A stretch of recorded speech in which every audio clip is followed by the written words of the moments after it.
Calling this meeting to order of the Sacramento City Unified School District Board of Education for November, the 18th, 2021. Superintendent, can you please take roll? Member Pritchett, Here. Member Garcia, Member Villa, Here. Member Rhodes, Present. Member Phillips. Perfect. We have a quorum. We have any public comment? No public comment. All right, with that, we will move to closed. Calling this meeting back to order. Let me make sure that.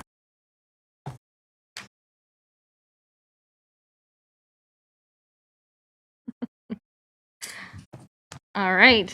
Thank you all for joining us. Item 4.1, Pledge of Allegiance. Superintendent.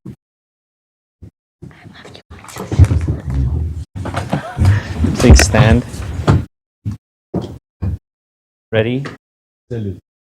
I pledge allegiance to the flag of the United States of America and to the republic for which it stands, one nation, under God, indivisible, with liberty and All right.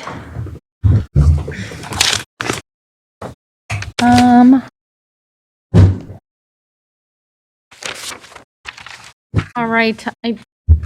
I will just say the opening statement.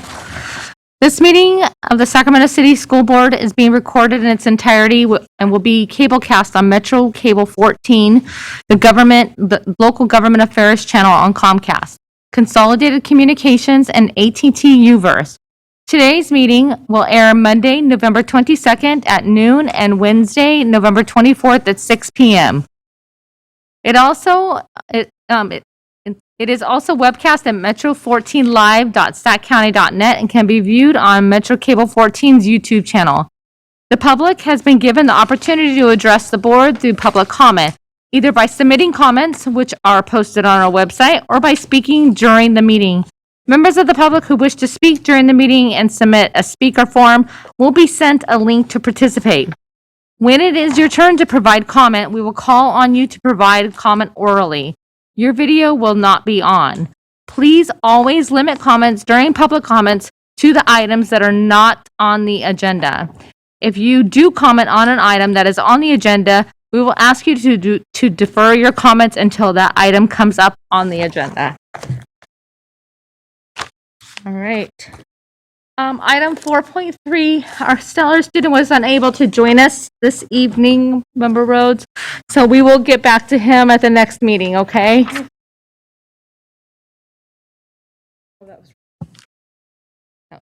Yeah. All right, item 5.0, announcement of action taken in closed session. Good evening, President Pritchett. There is one announcement out of closed session. The board took action by unanimous vote 7-0 to initiate dismissal proceedings against a permanent certificated employee on unpaid suspension pending completion of the dismissal process. That is all. Thank you. Item 6.0, agenda adoption. Can I get a motion? Second. I got a motion and a second. All in favor, say aye. Aye. Thank you. Item 7.0, public comment. And I believe we have 6 live public comments. Is that correct, Ms. Moretti? We have 8 requesting public comment, and our first public comment is from Daniel Darby. Thank you.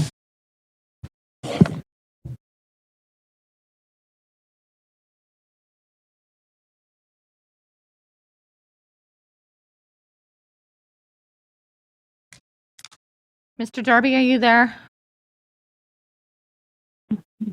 Yes, can you hear me? Yep, we can hear you now. Okay, thank you. It's unfortunate that I have to address the board this evening, and it's in regards to the incidents that have happened at West Campus High School and the information that has come out from that. I grew up in a time when I went to school, it was in the 70s and the 80s. I apologize for dating myself. But I grew up in a time when diversity really wasn't a word in the city I grew up in. And yet, in my years of schooling at the public school, I had 4 teachers that were African American. And yet, I heard on the news this past week that not a single teacher at West Campus High School is African American. I cannot state to you how heartbreaking that is. Because those teachers that I had when I was in school, they helped this little white boy, as I was, learn about their culture. I learned about Malcolm X before he was cool and in a movie. I learned about each one, teach one. I learned about how to carry myself as a young man from those teachers. And yet these kids at West Campus and probably other schools in our district are not going to be able to have that benefit because this district chooses not to make it an important priority to make sure that their staff is truly diverse and everybody is represented. When they say that representation matters, this is exactly what I'm talking about. I cannot state to you how important it is that students learn by example and they see by example how proud Black folks stand up into the world and carry themselves. I mean, I feel it's a travesty that the students at West Campus, and as I mentioned, probably other schools in our district are not going to have that opportunity. It hurts me deeply inside. And I hear people in the media blaming the people at the school and the principal at the school. Mr. Darby, if you The could please bottom wrap it line, up.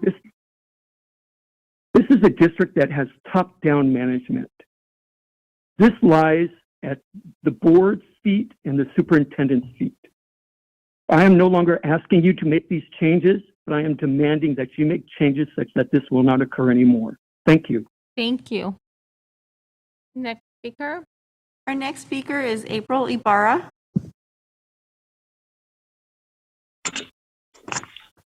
Good evening, board and superintendent. Can you guys hear me? Yes, we can. Perfect. I would like to start off by saying I'm a Hiram Johnson parent. My daughter is in 10th grade, and they have an enormous amount of students that are really working hard to excel collaboratively. But unfortunately, as you probably already know today, and since the beginning of the school year, there have been a tremendous amount of fights, one of which took place early in the school year right next to my car. And I watched a man who was not a school-age child wait for kids to come out to engage in this altercation, putting me in fear of what was to come next. And so this is just becoming more and more of an issue and a concern for me. I'm hearing more about restroom smoke sessions that are going on. I'm hearing about Uber and Postmates trying to get into the school without permission to find kids and give them lunches, which we know is not okay. I'm hearing about parents who are upset and just wanting to walk onto the school to take matters into their own hands, and that is not okay. The school is extremely understaffed, just like many others in the district, but it just worries me that there's all of this going on. Traffic is crazy. I see kids daily almost getting run over because there's no traffic control. So I know in the past we had SROs, which I was one of many parents to advocate against. And I'm glad that as a district, we were able to move towards better ways of trying to handle our students. But where is the money that was previously going to Hiram Johnson that was funding the SROs, and how is that being reallocated to support those students? I haven't really seen presence from our trustee, Leticia Garcia, and it's kind of a tricky, it's questionable because she's a great person. I'm not saying any of you are not, but her schools are all in the area, and our school is in her area, but our kids are feeding in from Phillip and Via's areas. And so what is going on as far as, are you collaboratively working to see how we can meet the needs of our community? I haven't heard from the superintendent or our trustee member reach out to our community about what's going on in our school and the hurt that's happening. And although it's a minimum of students that are causing havoc, there's other troubles that they need fixed, because kids don't just come to school fighting unless they have baggage. And so what are we doing to help those students, and how are we keeping the rest of our students safe? And our teachers shouldn't be Ibarra, security. if you could please wrap up, sorry. Yes, and I just want to close with our teachers shouldn't have to play security on top of all of the other things that they're doing above and beyond, because we're so short-staffed and we know that it's hard to get subs too. So just really questioning where our presence is from you guys as far as trying to bring some kind of solution to the problem. Thank you and have a great evening. Thank you. Next speaker? Our next speaker is Ingrid Hutchins. Good evening. Our school district is suffering. The staffing shortages are mounting and district employees won't be able to hold things together much longer. We don't have enough teachers for all of our students. Campuses don't have enough monitors to keep students and staff safe. Some school sites don't have enough office staff. There aren't enough school bus drivers to ensure that everyone arrives at school on time every day. Many schools have increased violence and vandalism, etc., etc., etc. And if none of that was bad enough, Dr. Verscher and her family have dealt with racist threats and abuse for 3 years, leading to her having stress-induced seizures that hospitalized her last week. Today, multiple staff members were sent to the hospital for injuries they sustained while breaking up a fight and were attacked while doing so. All of this is occurring on your watch. As trustees, a failure to diligently work toward fixing these issues makes you complicit in the destruction of Sacramento Public Schools. When are you going to take the reins? When are you going to insist that the district administrators roll up their sleeves and fix this mess? When are you going to insist that the district make itself competitive, not to lure in superintendents and other executive level administrators, but to recruit and retain boots on the ground employees that actually educate and take care of Sacramento students? Because that's your purpose as a trustee. Now, changing my tone, since next week is Thanksgiving, I'd like to thank people who rarely hear gratitude during these meetings, but are doing everything they can to keep our schools going for our students. Thank you, principals, custodians, teachers, nutrition services staff, bus drivers, aides, plant managers, school office managers and clerks, campus monitors, yard duties, librarians, psychologists, therapists, nurses, attendance clerks, counselors, everyone that works within our school buildings to keep our children safe and educated, because even though you're not making PowerPoints tonight, you do matter. Thank you. Thank you, Ms. Hutchins. Next speaker? Our next speaker is Julius Austin.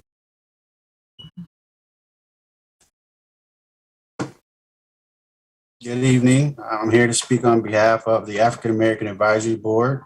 We, the SCUSD African American Advisory Board, stand in solidarity with our member organizations, Black scholars and families, teachers, administrators, and staff. I will also refer the African American Advisory Board as AAAB or AAAB. The SCUSD AAAB has taken swift action to effect immediate change regarding the most recent of many incidents of racial and emboldened attacks towards students, families, staff, administrators of African descent in Sac City Unified School District, including the Capital Suspensions Report, McClatchy High School, Kit Carson International Academy, West Campus High School incidents, and the unprecedented exodus of several Black teachers and administrators. The egregious acts against Dr. Verscher are not the first incidents of this nature that have occurred in this district. And unfortunately, this is not the first statement made by the AAAB in regards to the ongoing racism and underlying racist culture.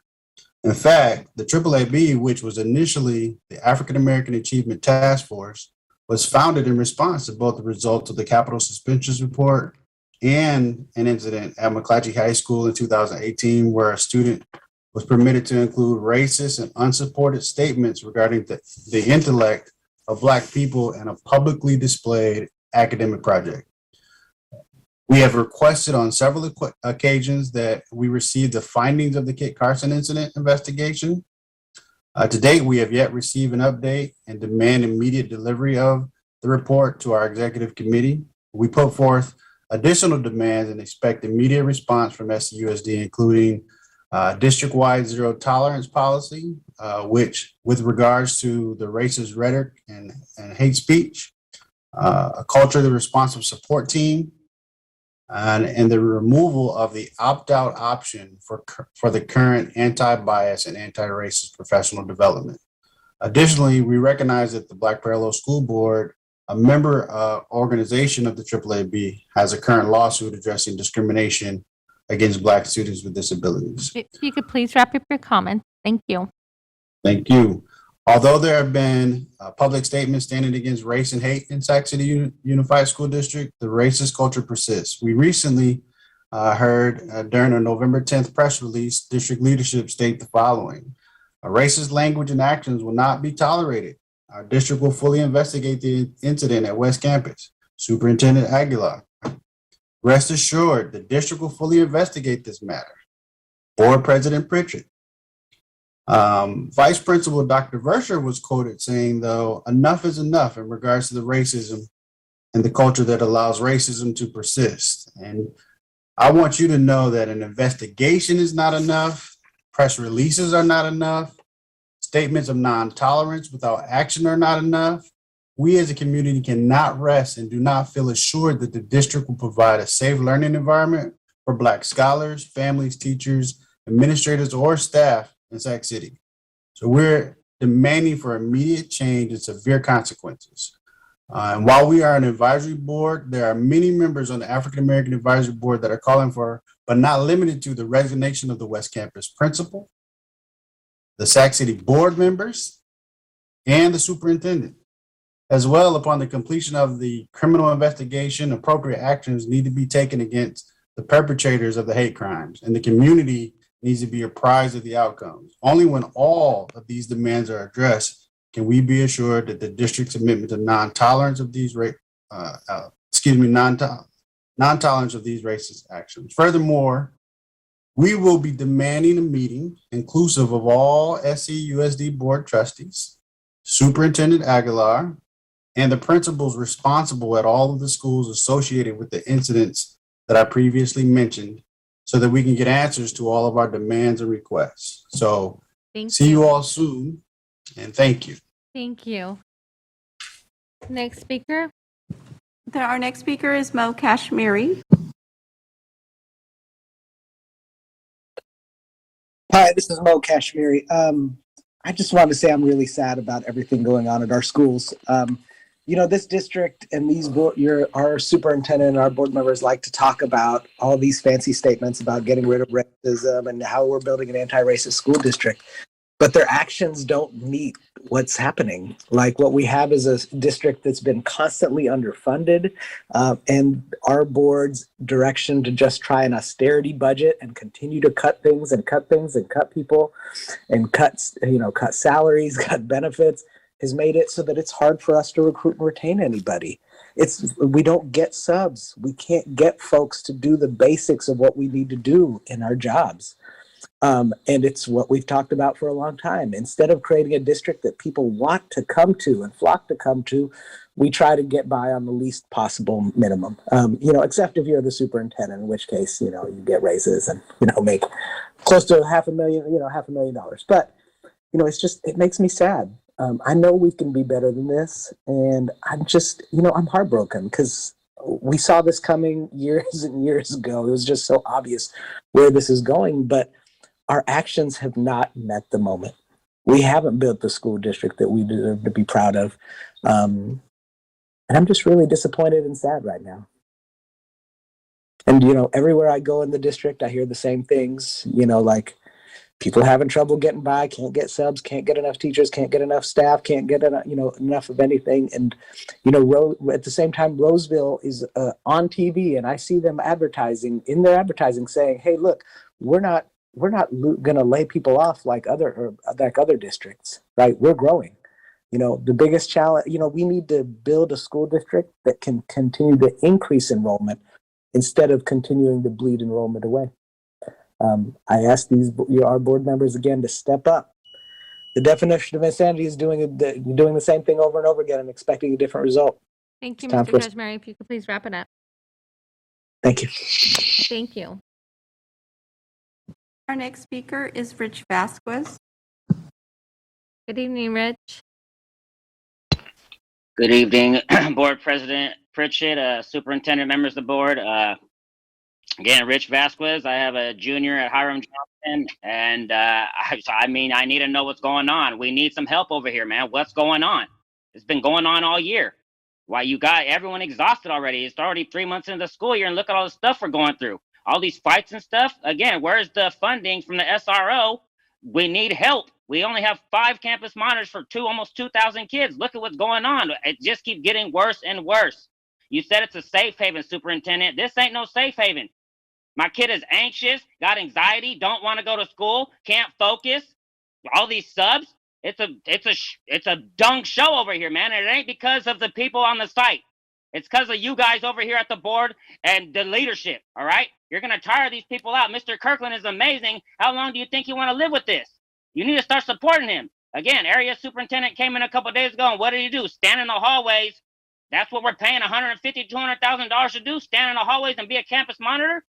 When are we gonna start using this COVID funding? All right, bring us some campus monitors, some campus security, something. This is insane. This is sick.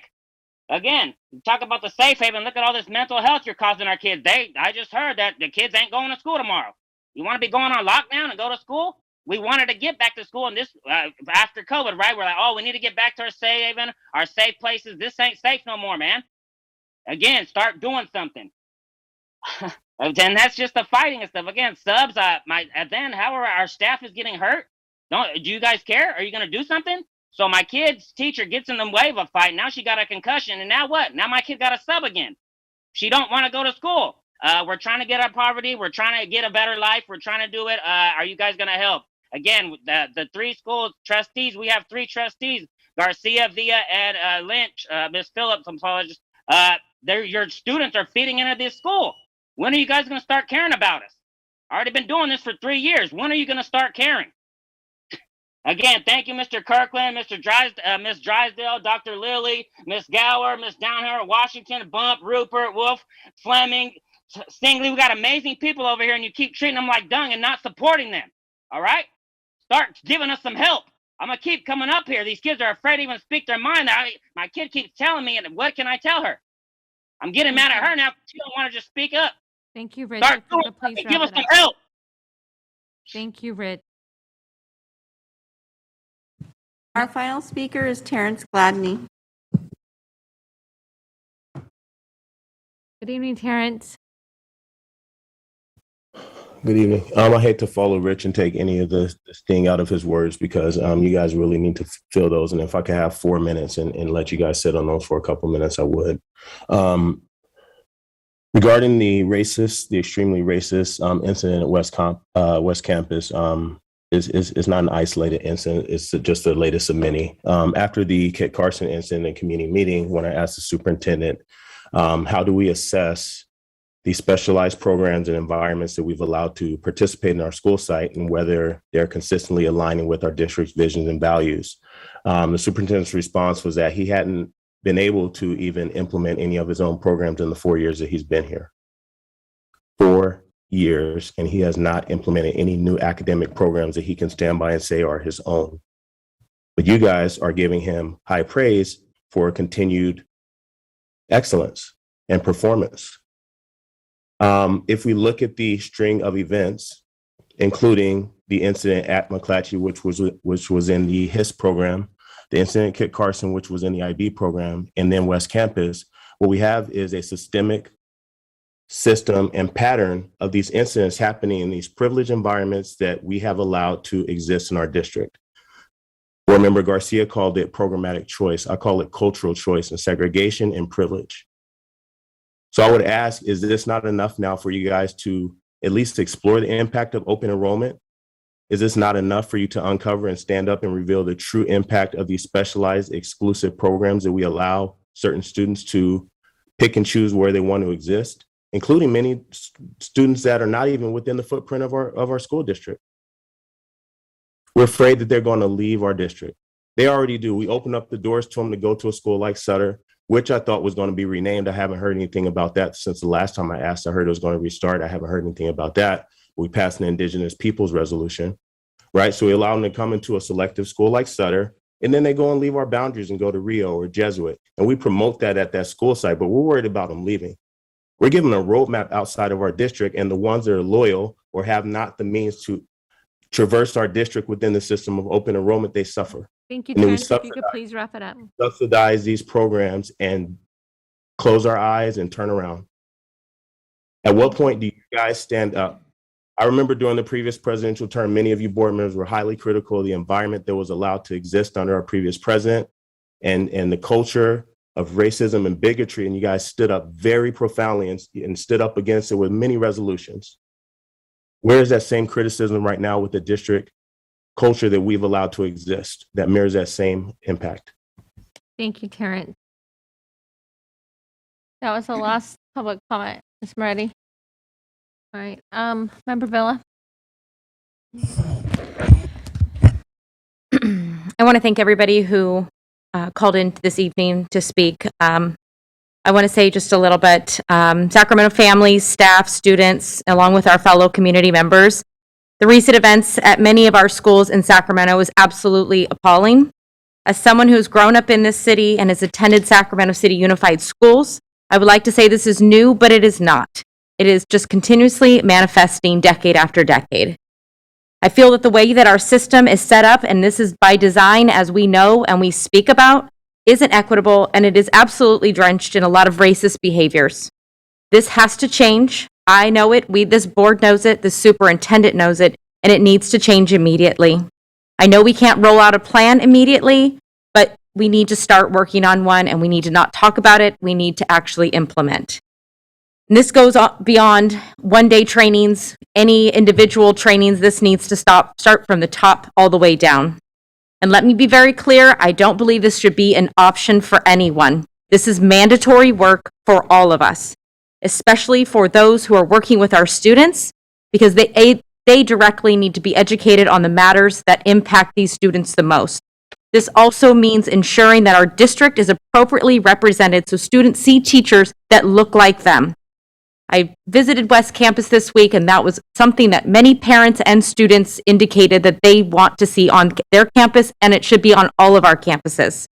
I don't use these words to be dramatic, but I almost feel we're at this breaking point where our system is broken. It needs to be torn down and rebuilt on a new foundation for all of our students.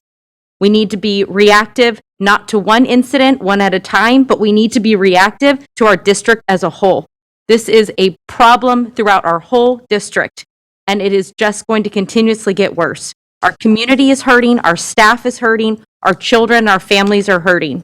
But we have extremely talented staff in our district, and we have talented individuals and wonderful resources in our own community that it's time that we start working together and bridge this incredibly steep divide between us all.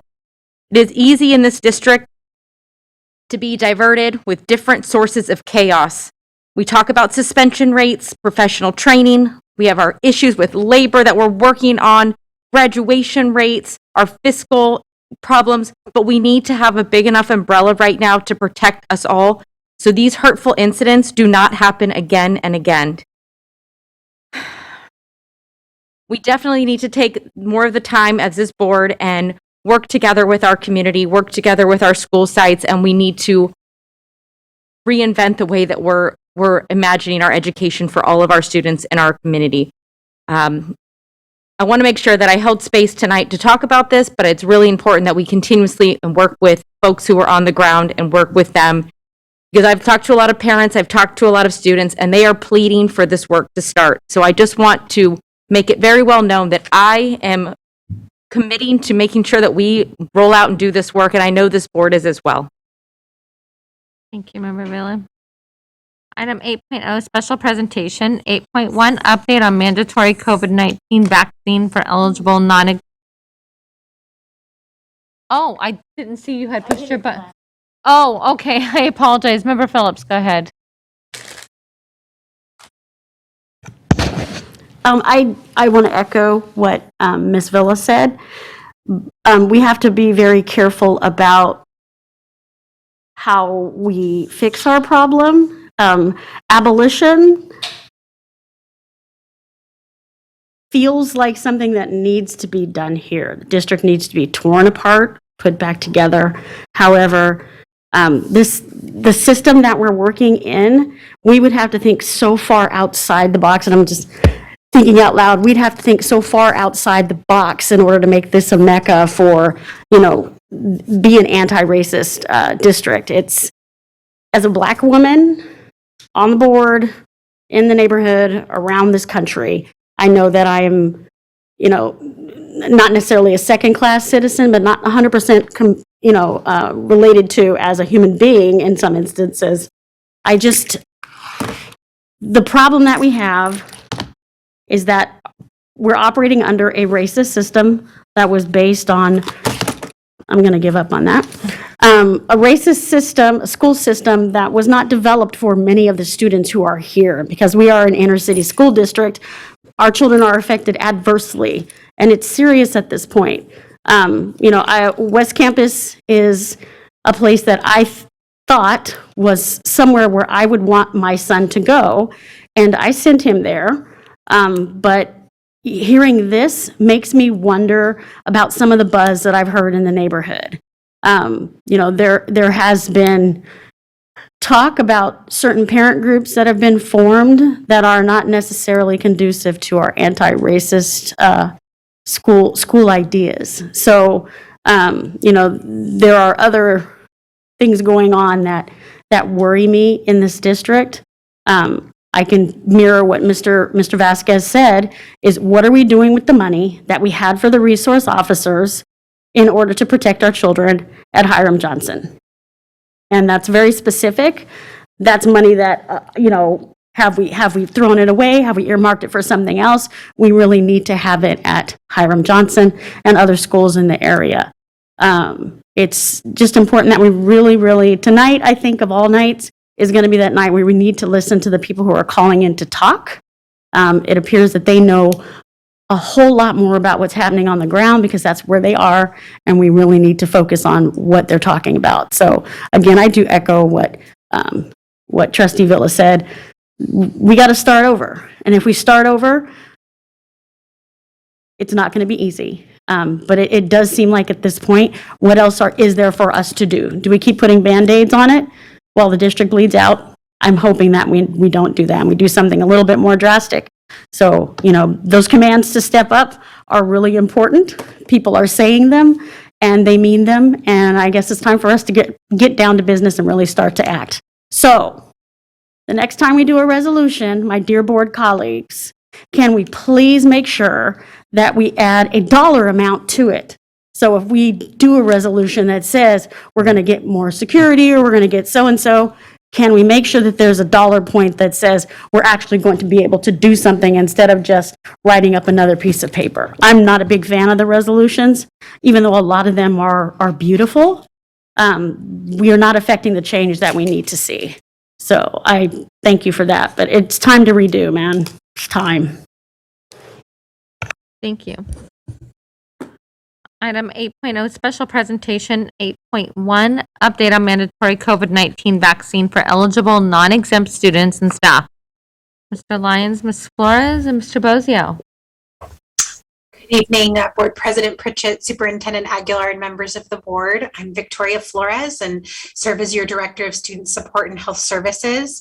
And tonight with me is Raul Bozio, our legal counsel, Bob Lyons, our Chief Information Officer, and just want to say that we represent a really large cross-departmental, multidisciplinary team who is really working tirelessly to enact our board resolution and to bring you tonight's update on vaccination and testing.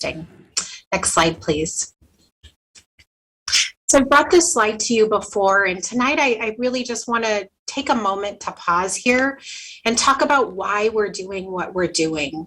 When we reflect back last year, we saw this really large wave in the winter time. And so that pink line represents around where we're at right now, maybe a little later into November. And we saw this big wave of COVID. And what I want to remind us is we were largely on distance learning. We were largely home. We did open our learning hubs that fall. We mitigated COVID and we safely provided that support, but it was a smaller number of students. And then our wave went back down. We reopened our schools again. And this summer we experienced Delta. Again, largely our students were home, but we did successfully have our summer programs hosted all throughout the Delta wave. And here we are reopening schools fully for our students. And so as we head into this winter, we know another wave is coming. We see this happening globally. And we also see this actually nationally here in our own country in certain areas. And so what I really want to talk about and hearken you back to Dr. Bloomberg's comments at our town hall, where he talks about COVID really being a winter-borne virus. And so I just want to say we are doing everything in our power to keep your children safe, all of our children safe, and to keep our schools open. We are working incredibly hard, through this wave and whatever else comes. And so this is why you all as board members passed this mandate, this resolution, to really use all the available tools and resources that we have at our disposal, namely right now, vaccination and testing. I want to take you back to that Swiss cheese model. These are two really important layers of that model, along with all of our other layered mitigation measures. And so this is really why we, feel so, we feel that this is so important to help our families understand these choices, because we really want to support our in-person learning. We want to keep our schools open. We are seeing the impacts of what that last year plus, has done to our students and as well as our families. Next slide, please. So as we look at our vaccination rates, this is a little bit more of a heartening slide, that these numbers continue to climb. This is a picture of, our whole Sacramento County with our district outlined here. We know nationally 14.7 million children ages 12 to 17 have been vaccinated, and really excited to report over 1 million children nationally, 5 to 11 have been vaccinated. And we are seeing these numbers increase in Sacramento County locally here, even in our district. 56.6% of our 12 to 17-year-olds. And now we've got, that little bar graph for our 5 to 11-year-olds that are at least partially vaccinated. And these numbers continue to climb, and we are really having a positive impact on this. Next slide, please. So again, I always bring you this slide as well to hearken us back to our COVID dashboard and how COVID is impacting our schools. So again, just reminding that purple box, the 778, are the total positive cases that we've had where someone's been present during the infectious period. And 42 of those cases, that turquoise box, shows that people are actively home on isolation, actively impacted by COVID. And our hearts and our healing thoughts go out to those families that are dealing with this right now. So we look at this data, and when we dive into the total number of cases, so not everyone is always physically present when they're infectious because sometimes they're home on quarantine, we really start to look at the impacts of our different age ranges. And so that 5 to 11 tends to sit in that TK through 5th grade. And this number is going up. So this is a little bit of a disproportionate impact on our youngest children. In October, when I brought you this slide, we were at 43%. We've now climbed to 45%. So not real steep, but we are keeping close watch on that. We know now we have vaccination, as one of our tools and testing to really stop and track and trace those cases. A heartening data point is we're starting to see cases in that 6th to 12th grade go down. And I'm hoping that this is the impact of all of our mitigation measures, namely increasing those vaccination rates. And then our cases for staff are holding pretty steady at 17%. Next slide, please. So last board meeting that we were here, we were able to celebrate the news that 5 to 11 were approved for vaccine. And so I can celebrate all of these upcoming vaccine clinics that we've hosted are now serving students 5+. We are doing first dose, second dose, and booster at pretty much all of our clinics. We held one last night there in your boardroom and vaccinated 305 individuals, many parents coming to get their booster, with their young child getting their first dose. It was really sweet. And then we also had a vaccine clinic at Elder Creek Elementary. It was such a big turnout. They had to go and get more vaccine. And it sounds like they vaccinated well over 100 people. Today, we had clinics happening at Ethel Baker and Wilsey Wood.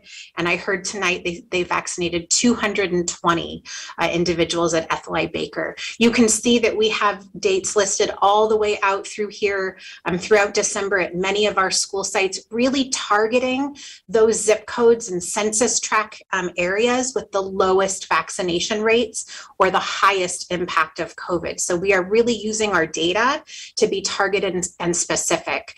We have more clinics scheduled into January. I just couldn't fit them all on this slide. And then I'm really happy to report that our application was approved to become a COVID vaccine provider as a district in our immunization clinic. And so we will be looking to host our own vaccination clinics, likely moving our date back to Friday so that we can really, really protect the impact of, on education and attendance. Should a child have any kind of, reaction after their vaccine, they'll have that weekend to recover. So more to come on that. Next slide, please. Another quick update for you is that we received some updated guidance from Sacramento County Public Health.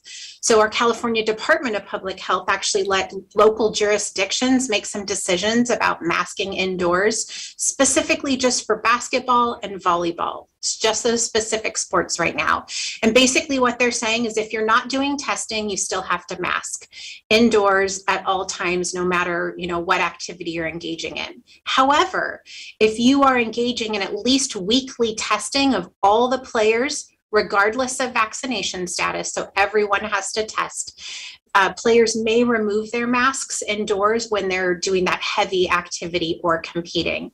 I'm really heartened to say our Sac City teams already participate in weekly surveillance testing. We have had a great partnership with our district athletic director, Greg Purcell, and all the other athletic directors that he supports. And they have wholeheartedly embraced all of these mitigation measures and testing.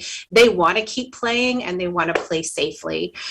We do want to call out that in the event of an exposure to COVID, a close contact exposure during unmasked time, those full quarantine measures do apply. Remember, for modified quarantine, you have to be masked. However, if a player is fully vaccinated and they remain symptom-free, they are exempt from quarantine. So if you remember that tree, we stop right there at vaccination. And if you're symptom-free, you're exempt, regardless of being masked or unmasked. So yet another really, great reason for our all of our students really to become fully vaccinated.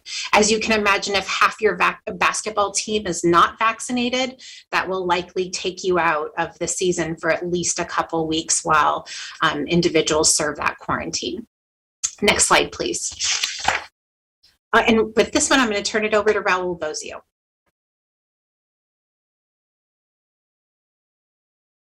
Thank you, Victoria. Good evening, board and superintendent. Our slide here is just providing a high-level overview of the resolution, the key components there. Of course, starting with the vaccine for eligible students and staff, eligible students 12 and older. The resolution does provide for valid exemptions from medical and personal belief, specifically including religious belief.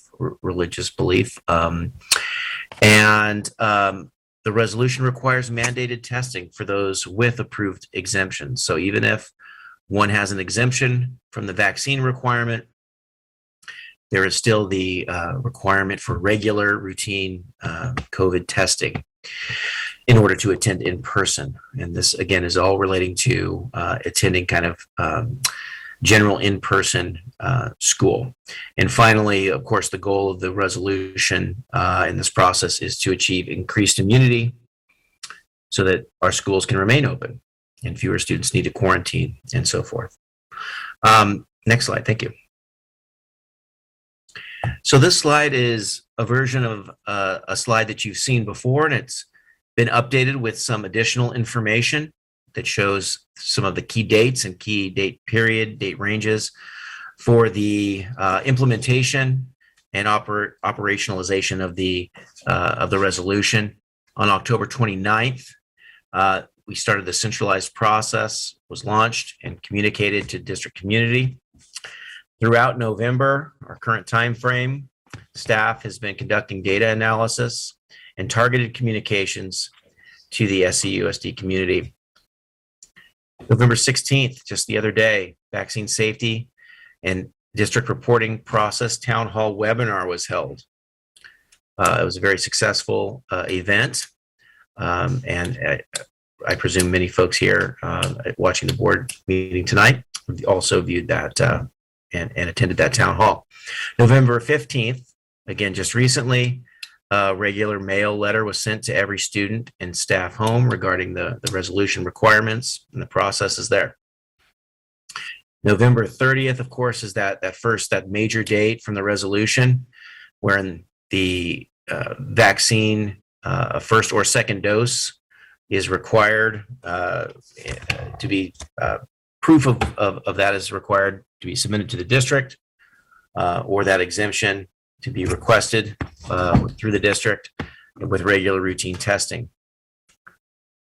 During the period of December 1st through the 17th, there'll be ongoing notifications to students and staff, to families and staff, that inaction will lead to ultimately, come second semester, in independent study for students or appropriate corrective action for employees. Throughout December and into January, that data analysis will continue, and those targeted communications to our community will continue.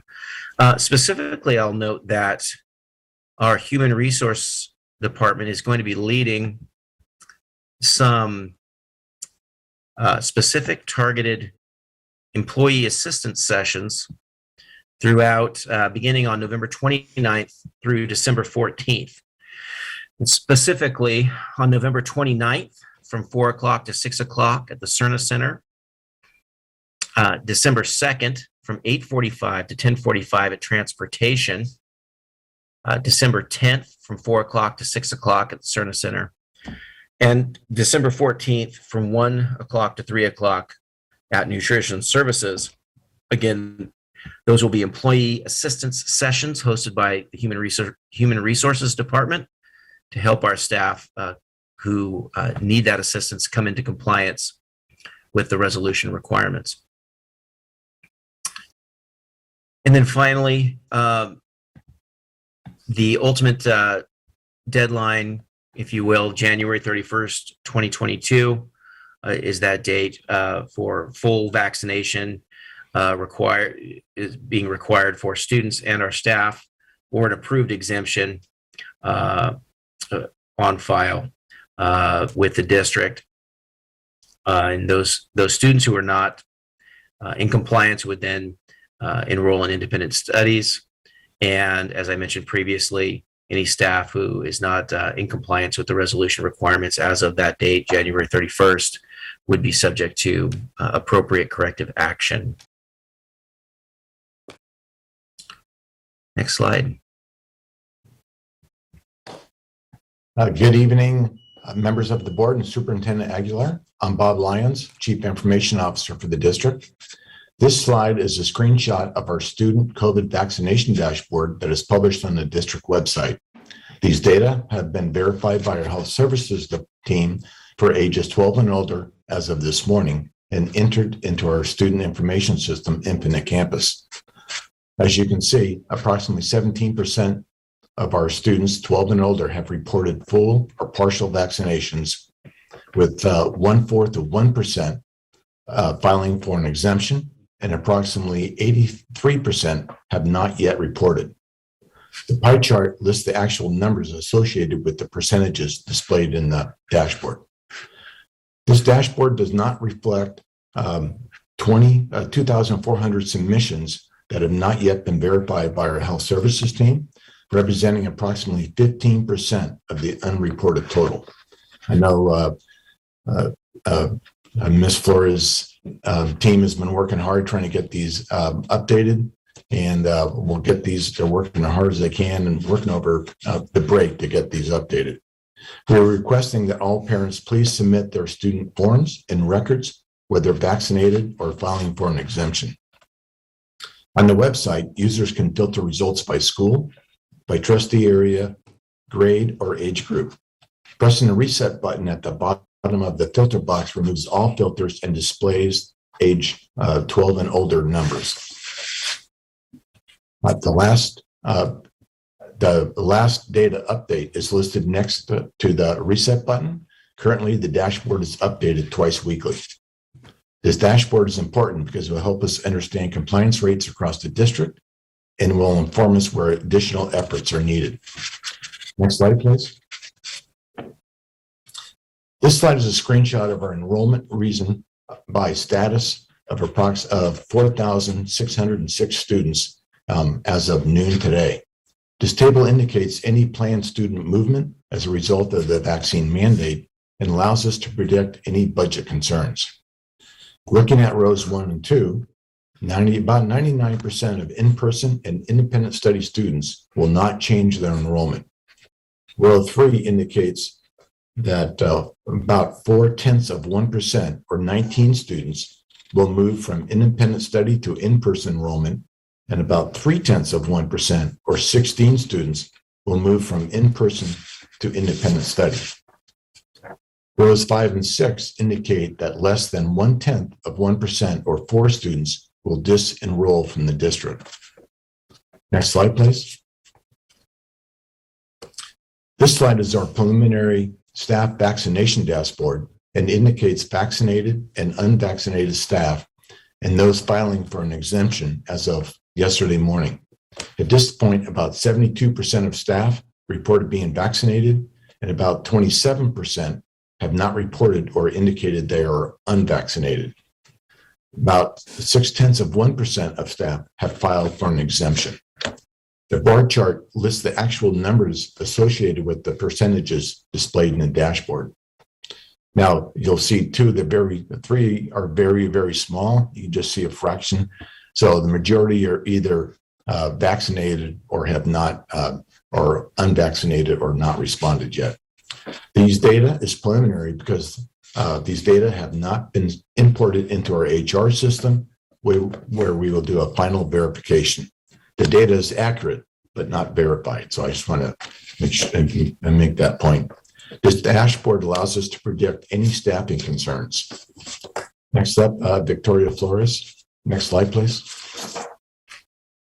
Thank you so much, Chief Lyons. So we've been pretty hard at work on our communications plan. We know this is a really text-heavy slide, very dense, but what we wanted to show you is how many outreach and touch points we've been doing with texts, emails, robocalls, letters, and snail mail home. You'll see 1013, we started with phone calls and all of that kind of outreach. 1019, our FAQs were posted, and we continue to add and update those as we get good questions, and we'd say, that's great content to put up there, because if one person's asking it, other people are likely thinking about it. And we held our town hall this Tuesday night. So incredibly honored to have Dr. Dean Bloomberg, pediatric infectious disease expert at UC Davis, really speak with us and help break this down for us about how important mitigating COVID is for our students. And as you can see here, we've got a lot more activities to come. This just really highlights the breadth and the depth of all of our centralized communication strategies.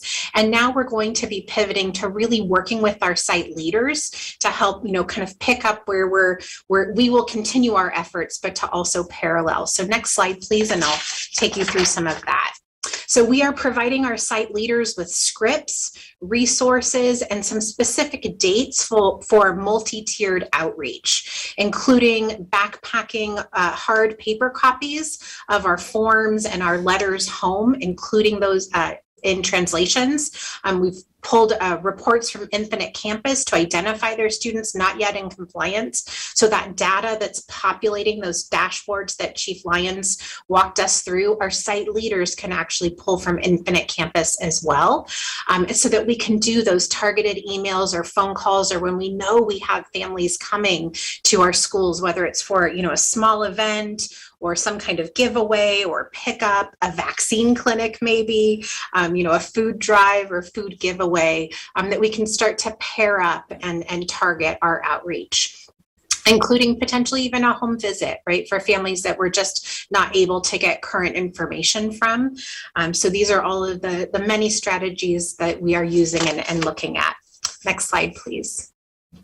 This is just a reminder about our reporting form. We're really encouraging families to, if they're able and capable, to go use that electronic form. You can find it at scusd.edu/report vaccine. You're going to select staff or student. There's two really large buttons, and you select which one applies to you. You're going to fill out that vaccination status. We want everyone to do this regardless of the student's age. Remember, if your student's under 12 and you've chosen not to vaccinate them yet, you're just going to select not yet required.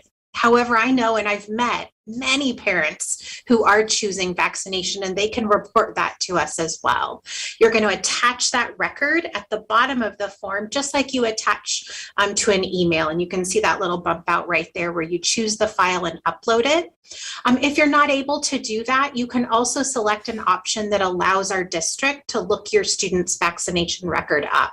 It's called CARE Lookup, or the California Immunization Registry, and parents can consent to that process as well. That's probably one of the simplest ways to do this. This form will be available in multiple languages online, as well as hard copies at each schools that are translated as well.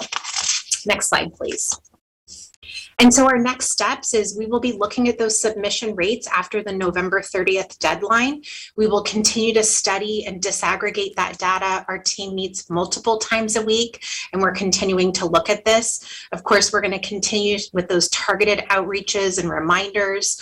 And then we are also convening local health experts really to help us partner with us to start talking about consulting on that timeline for students ages 5 to 11. And we will be coming back to the board to provide you an update on that process on December 16th, your next board meeting.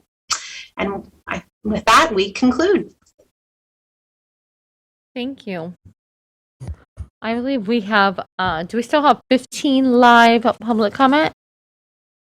15 live, okay. We're gonna make sure that we hear from each of our community members. They normally allow 15 minutes per agenda topic, so I'm gonna allow 1 minute for each commenter. So, first speaker. Our first speaker is Cassandra Hoff.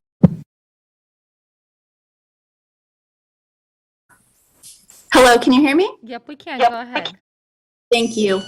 Hello, I expect more students will return to in-person learning after they are vaccinated. I would like to know how schools will ensure classrooms are properly ventilated given there will be more students in class and winter weather is approaching. How will schools keep students safe during lunch in the winter? My second concern is with virtual learning. Despite the vaccine, we can expect more quarantines during the winter months. It is time to integrate a permanent virtual learning option into the classroom so that students can stay in their home school with their usual class and teacher and not be forced to learn from a packet and have their education derailed. Virtual learning will be useful long after COVID ends. It's time to embrace it. Thank you. Thank you. Next speaker. Our next speaker is Jennifer Baker. Hello, my name is Jennifer Baker, and I currently have a second grader attending Capital City, but will be going back to David Lubin Elementary in mid-December, as she will then be fully vaccinated. I'd first like to extend my gratitude to the board for your leadership regarding mandatory testing. Thanks to your efforts, so many kids, as well as their families, will be protected from the negative effects of COVID. I'd like to also commend you on the increased communication and outreach you've been providing, as well as the increased testing and vaccination sites throughout the district at times and locations that are more accessible for families. This is a major step forward. I'd encourage you to continue to expand these efforts. Now that children ages 5 through 11 are eligible for vaccination, I'd like to urge you to consider what your next steps will be in regard to your resolution and what the timeline will be for integrating our younger kids into the implementation process. It will be important to provide outreach to parents, especially at school sites, to ensure they're adequately notified of any changes. My only two concerns with the implementation of your overall strategy are in regard to the mandatory regular testing and independent study. Parents are beginning to hear stories of classes that are not being tested and new gaps emerging, which is leading to the need for increased quarantining. Thank you, Ms. Baker. If you could please wrap it up. Almost done. We're at the precipice of a potential surge. At this point in time, it's important that you strengthen, not create any barriers to mandatory testing. Let me skip down. While I'm incredibly grateful to the tremendous experience, this is regarding independent study provided to our second graders by Ingrid Hutchins, who's been truly working with our kids to bring them up to speed. I'm keenly aware that this has not been the experience of all kids and families. There are still families without a teacher. This was absolutely not the environment intended by AB 130. And if you're truly concerned about costs, as has been expressed numerous times, I would think you would also want to be worried about a future audit by the county regarding funds received for this program and whether or not the services and supportive systems were in place as were expected by AB 130. I realize this has and continues to be a work in progress, and thank you for your tremendous work. Thank you so much, Ms. Baker. Next speaker. Our next speaker is Justine Hearn. Hi, good evening, everyone. I wanted to first acknowledge I'm taking two other speakers' time, Michael Bedard and Sid Jaggery. Okay, we'll put 3 minutes on the clock. Great, thanks. And echo Jennifer's expression of gratitude for your stepping up to move forward and be proactive on adopting the resolution for getting everyone vaccinated. So I just wanted to speak tonight in support of expanding the district's vaccine policy to include students age 5 to 11 and for regular mandatory testing for students who have elected not to be vaccinated per the provided exemptions. And like Jennifer said, now that the emergency use authorization has been approved for ages 5 to 11, parents want to see an update on how this age group will be integrated into the district's vaccination and testing plans. I am concerned about the flexibility in the resolution language, which doesn't identify consistent weekly mandatory testing schedule.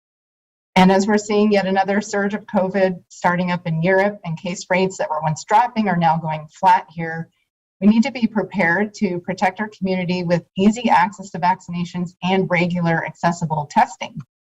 Does the plan being put in place now have the resources and infrastructure to test all unvaccinated students and staff beginning in December?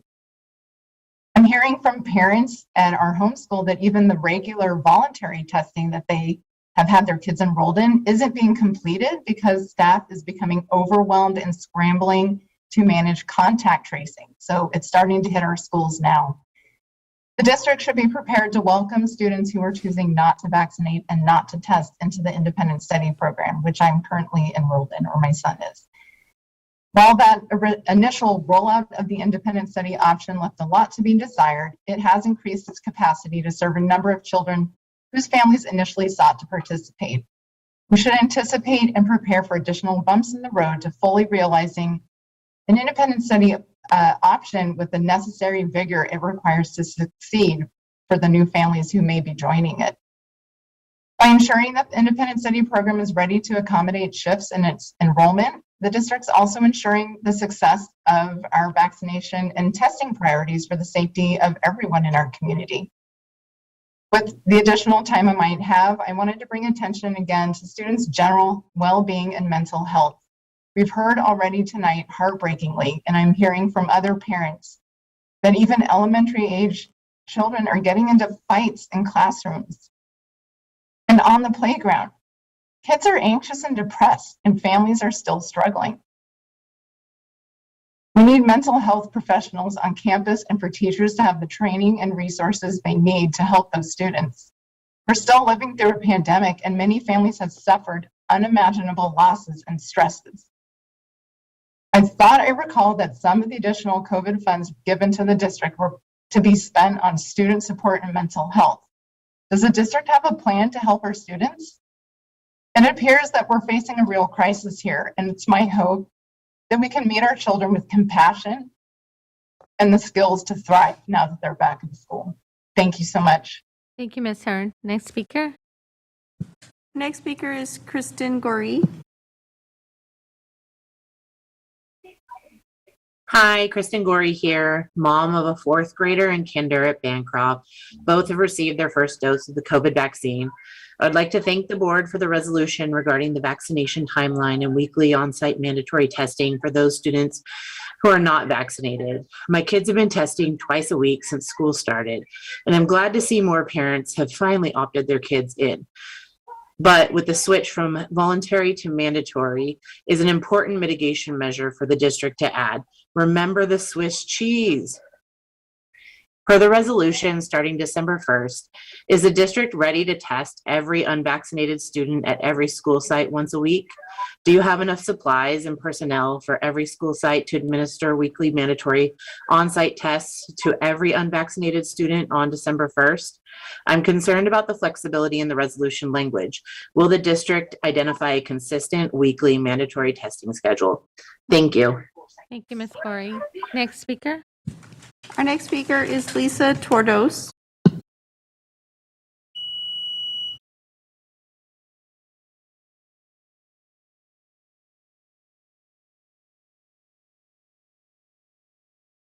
I believe you're on mute. If you could please unmute yourself.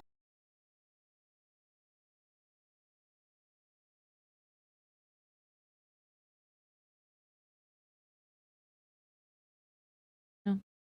All right, if we could go on to the next speaker, we'll get back to that speaker. Our next speaker is Samantha Benton.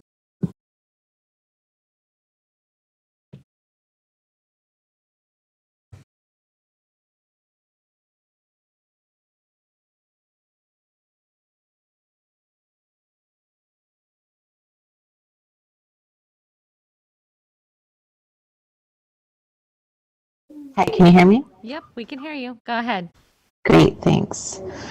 Hi, my name's Samantha Benton. My children have been in independent study as we have been waiting for vaccines and for a safer school environment. I support mandatory weekly testing and mandatory vaccination for all school-age children as they provide for a safer environment, especially as we go into a likely winter surge. Many children are asymptomatic when infected by COVID, and without testing, we are not keeping everyone safe. The vaccines have been proven to be safer than contracting COVID, and if mandated for all school-age children, will help protect all of our families and our community. Thank you. Thank you. Next speaker. Yes, our next speaker is Shyler Wilcox. Good afternoon. My name is Skylar Wilcock, and I've got a second grader who's currently enrolled in independent study and will be returning to David Lubin once we achieve full vaccination. I'm really grateful for the new district policy shift from voluntary to mandatory vaccinations, and of course, the new mandatory weekly testing. I'm concerned about the enforcement of that testing and what that would really spell out for our children. And I'm concerned about the oncoming COVID season, as we've seen in the previous year, what that's going to spell out for the safety and security of our children going forward. I am grateful for the community outreach efforts that have been taking place by the school district to make sure that their sites are available for families to receive vaccines, and obviously the educational and community outreach portion that we've been able to receive and see so much of. Obviously, I'm grateful as as we've had such excellent instruction in the distance learning program, but I'm aware of many other parents that I've spoken with who have not shared that experience, as certain parents do not have enough quality education for their kids in the distance learning program, and especially considering the shift that the mandates are going to put possibly more different or new kids into those independent study Mr. programs. Wilcox, if you could please wrap it up. Of course.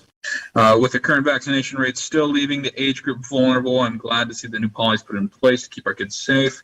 The invaluable advantage the vaccine gives us. I'm disappointed the district is appeasing so many misinformed talking points to really open up our kids to have unvaccinated children on that personal exemption policy. I'd like to see more mandated vaccines or religious policies come into play. Thank you very much. Thank you, Mr. Wilcox. Next speaker. Our next speaker is Shonda Wesley.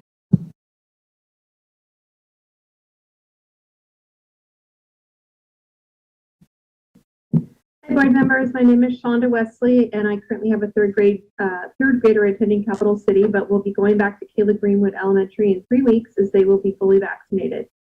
I'd like to first thank Capital City and their staff for doing the best they could given the circumstances that they were handed. And I would like to thank the board for the resolution regarding our vaccination timeline and weekly on-site mandatory testing for those students who are not vaccinated. I would appreciate an update on 3 concerns. First, is the district ready to test every unvaccinated student at school once a week?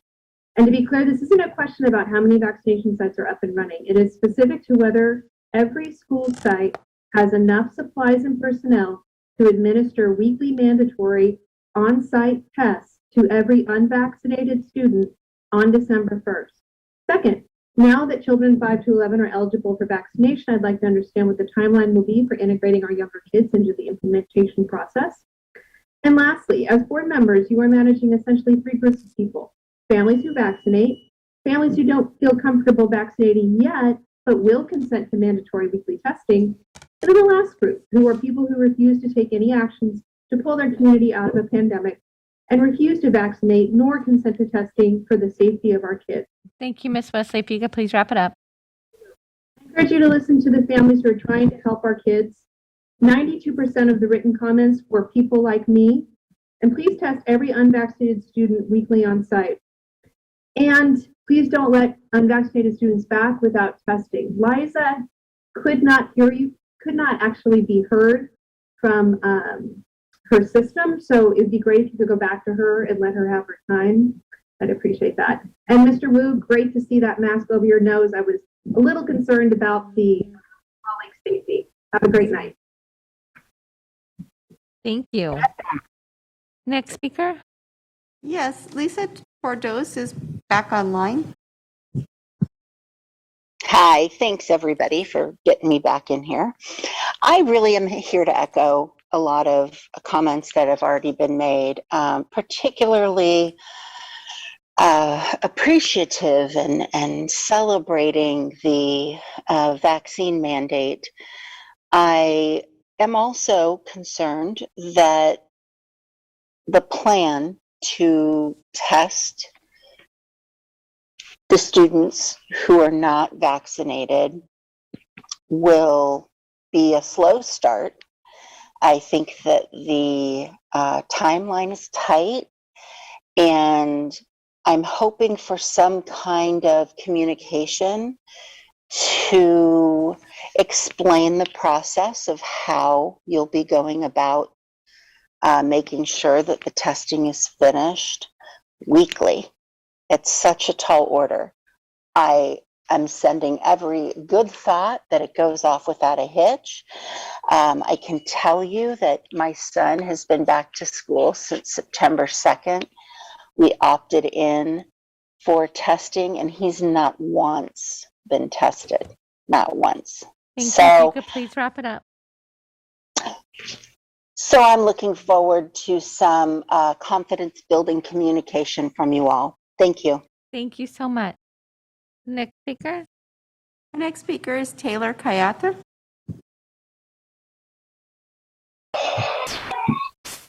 Thank you. I would just like to join the other parents you've been hearing from tonight and reminding you that there's a strong community behind you in this resolution. We strongly support the efforts this district is making and the direction we're taking to keep our kids safe and to keep them learning in person and not being sent home with more shutdowns. With that said, I'd also like to follow the comments that worry about the logistics and say that I also share that concern, and I hope we take this seriously in the coming months. We need to make sure that when we talk about mandatory testing, we have the ability to do it.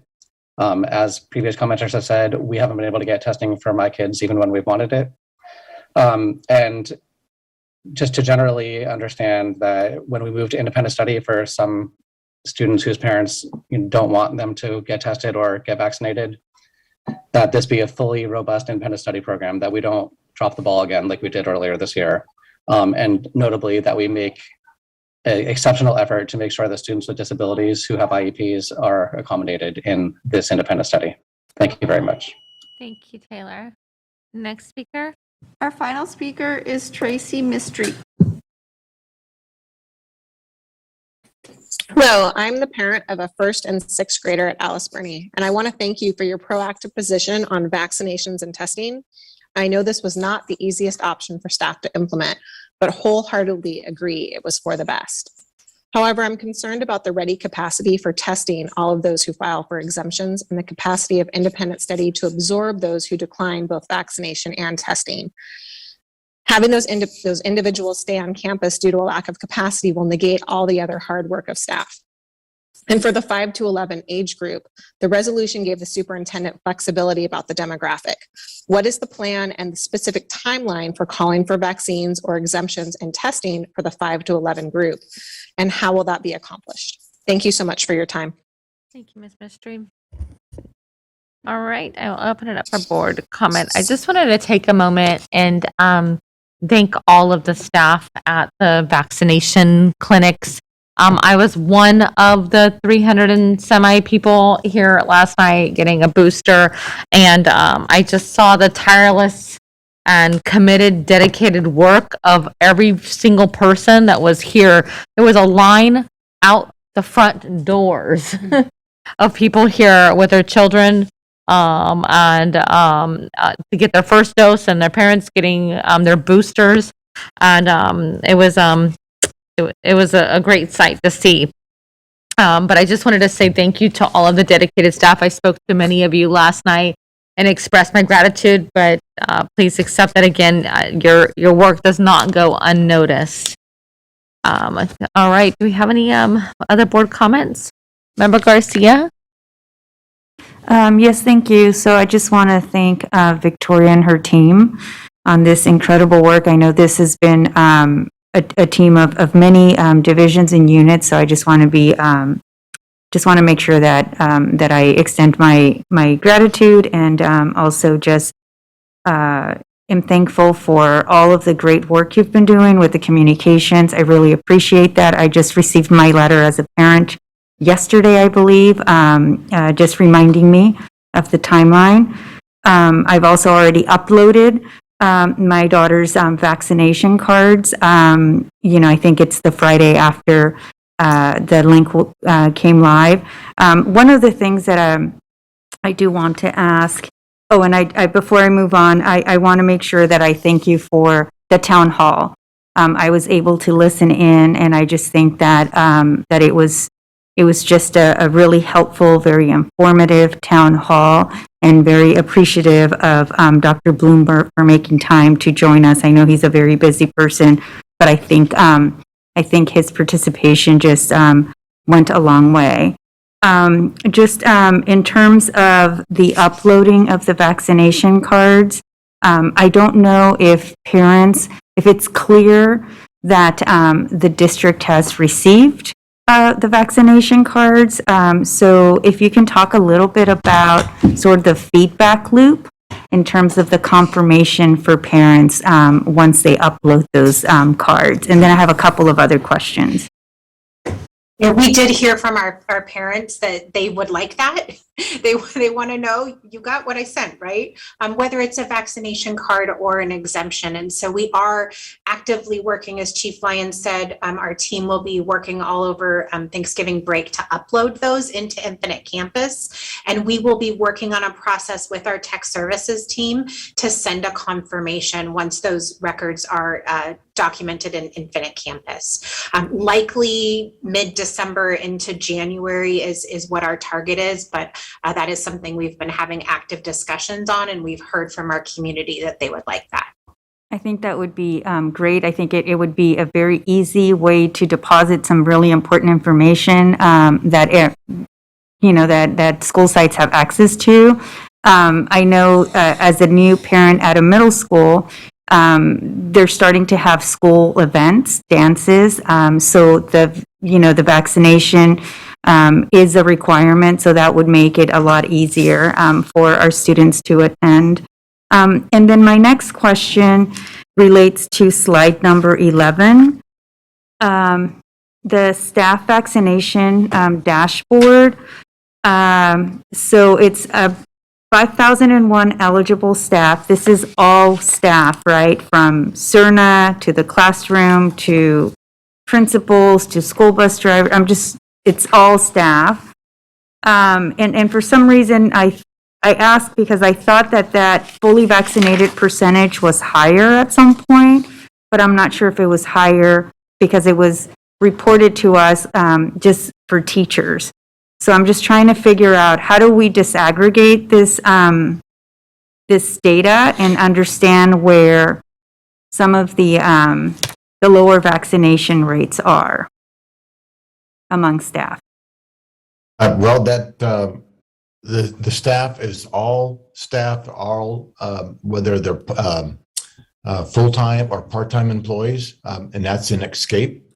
We did not disaggregate it by bargaining unit at this point, just because it's not in Escape yet. And once it gets into Escape, we'll have that ability to correlate a vaccine record with the employee name and their bargaining unit. So. And that's how the outreach is going to go out in terms of coming up with opportunities to come into compliance. All of those that are not vaccinated have letters are being sent. Their emails and actual letters being mailed out to their houses. So we know that not all staff read their emails. So that's why they're actually being mailed a letter. So, but we also know that not all staff have the correct email address. So that's or their actual physical address. So that's another thing we have to find out. So once it's in Escape, then we'll follow these other options to notify staff. Okay, thank you. And then my last couple of questions are related to, page 15 or slide 15, related to, because this came up in the public comments quite a bit as to when the plan for the 5 to 11-year-olds is sort of going to get rolled out. And on here you have that you're coming back to the board on December 16th with that plan. I would imagine that maybe the rollout would be similar to the rollout of the 12 plus. I think you had a few weeks since from adoption of the resolution to where we at today. You're not starting from zero because now we have more families kids getting vaccinated within this age group. But I just wanted to make sure that our callers heard the actual date, that on December 16th, you're coming back with something. Is that correct, Victoria? And I don't know if you want to elaborate more on that. Yeah, so we have some really, trusted health partners at Kaiser, UC Davis, right?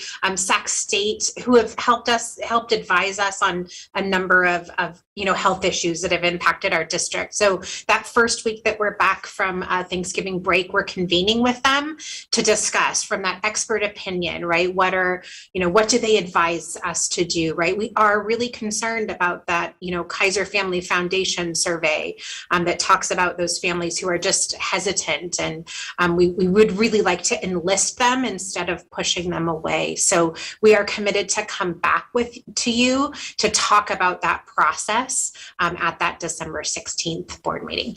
Excellent. And then 2 questions, last questions. The cadence on the testing, can you talk a little bit about how you're going to determine that? I would imagine that the frequency, if it's weekly, if it's longer than that, a lot of it depends on how many, what the final number is, right, of the vaccination rate. So can you talk a little bit about that, and then maybe also how it could be different at an elementary school site versus a middle school and high school?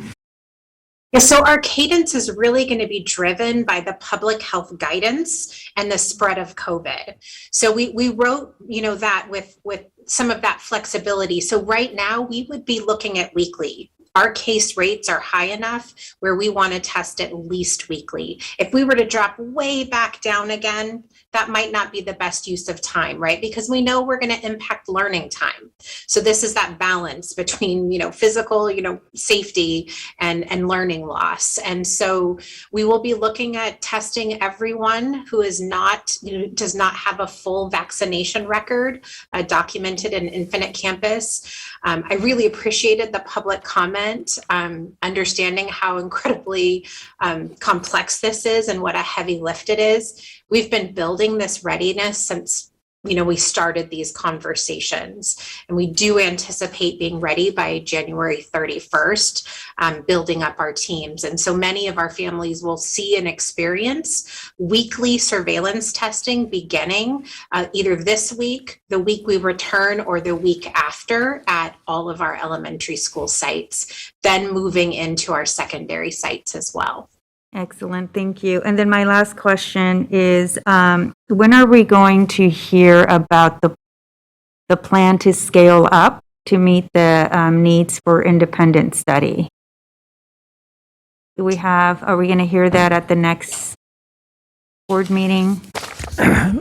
Member Garcia, part of what I wanted to make sure that we did as part of this presentation was share and promote the use of the dashboard, and then also the data that Chief Lyons presented that shows the more detailed information focused on plans for our families. And so I can tell you that I'm of course anxious to continue to review the number of families that intend to go from independent study to in-person instruction, and then the number of families that are indicating that they intend to go from in-person to independent study.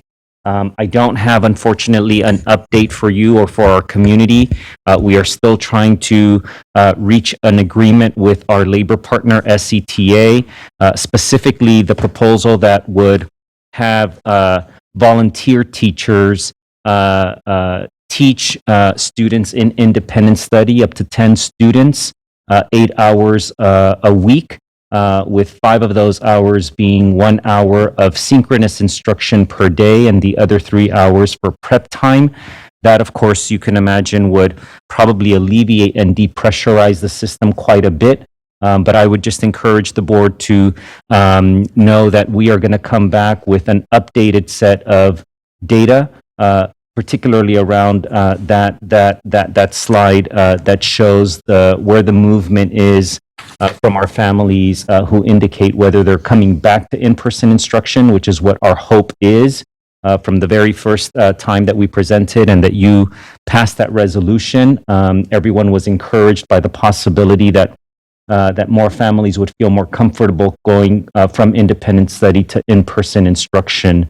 And so we're going to be monitoring that very closely, and we'll bring back an update on December 16th.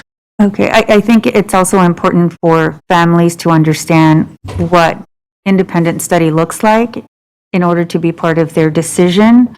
because as a parent, I would like to know what the alternative learning model looks like and then make that decision. So I think that information needs to go out prior to sooner rather than later, so that we understand the final numbers and their final decision. So I think that's really important. A very good point. I think and we will follow up on that. We will certainly be more descriptive about our plans, what our hope is in reaching an MOU. We think that it is important for families to know that their children will have a certain number of synchronous minutes per day in the program that we hope to be able to offer if families choose to go from in-person to independent study. Or, of course, what we know that we can offer if they go from independent study to in-person instruction.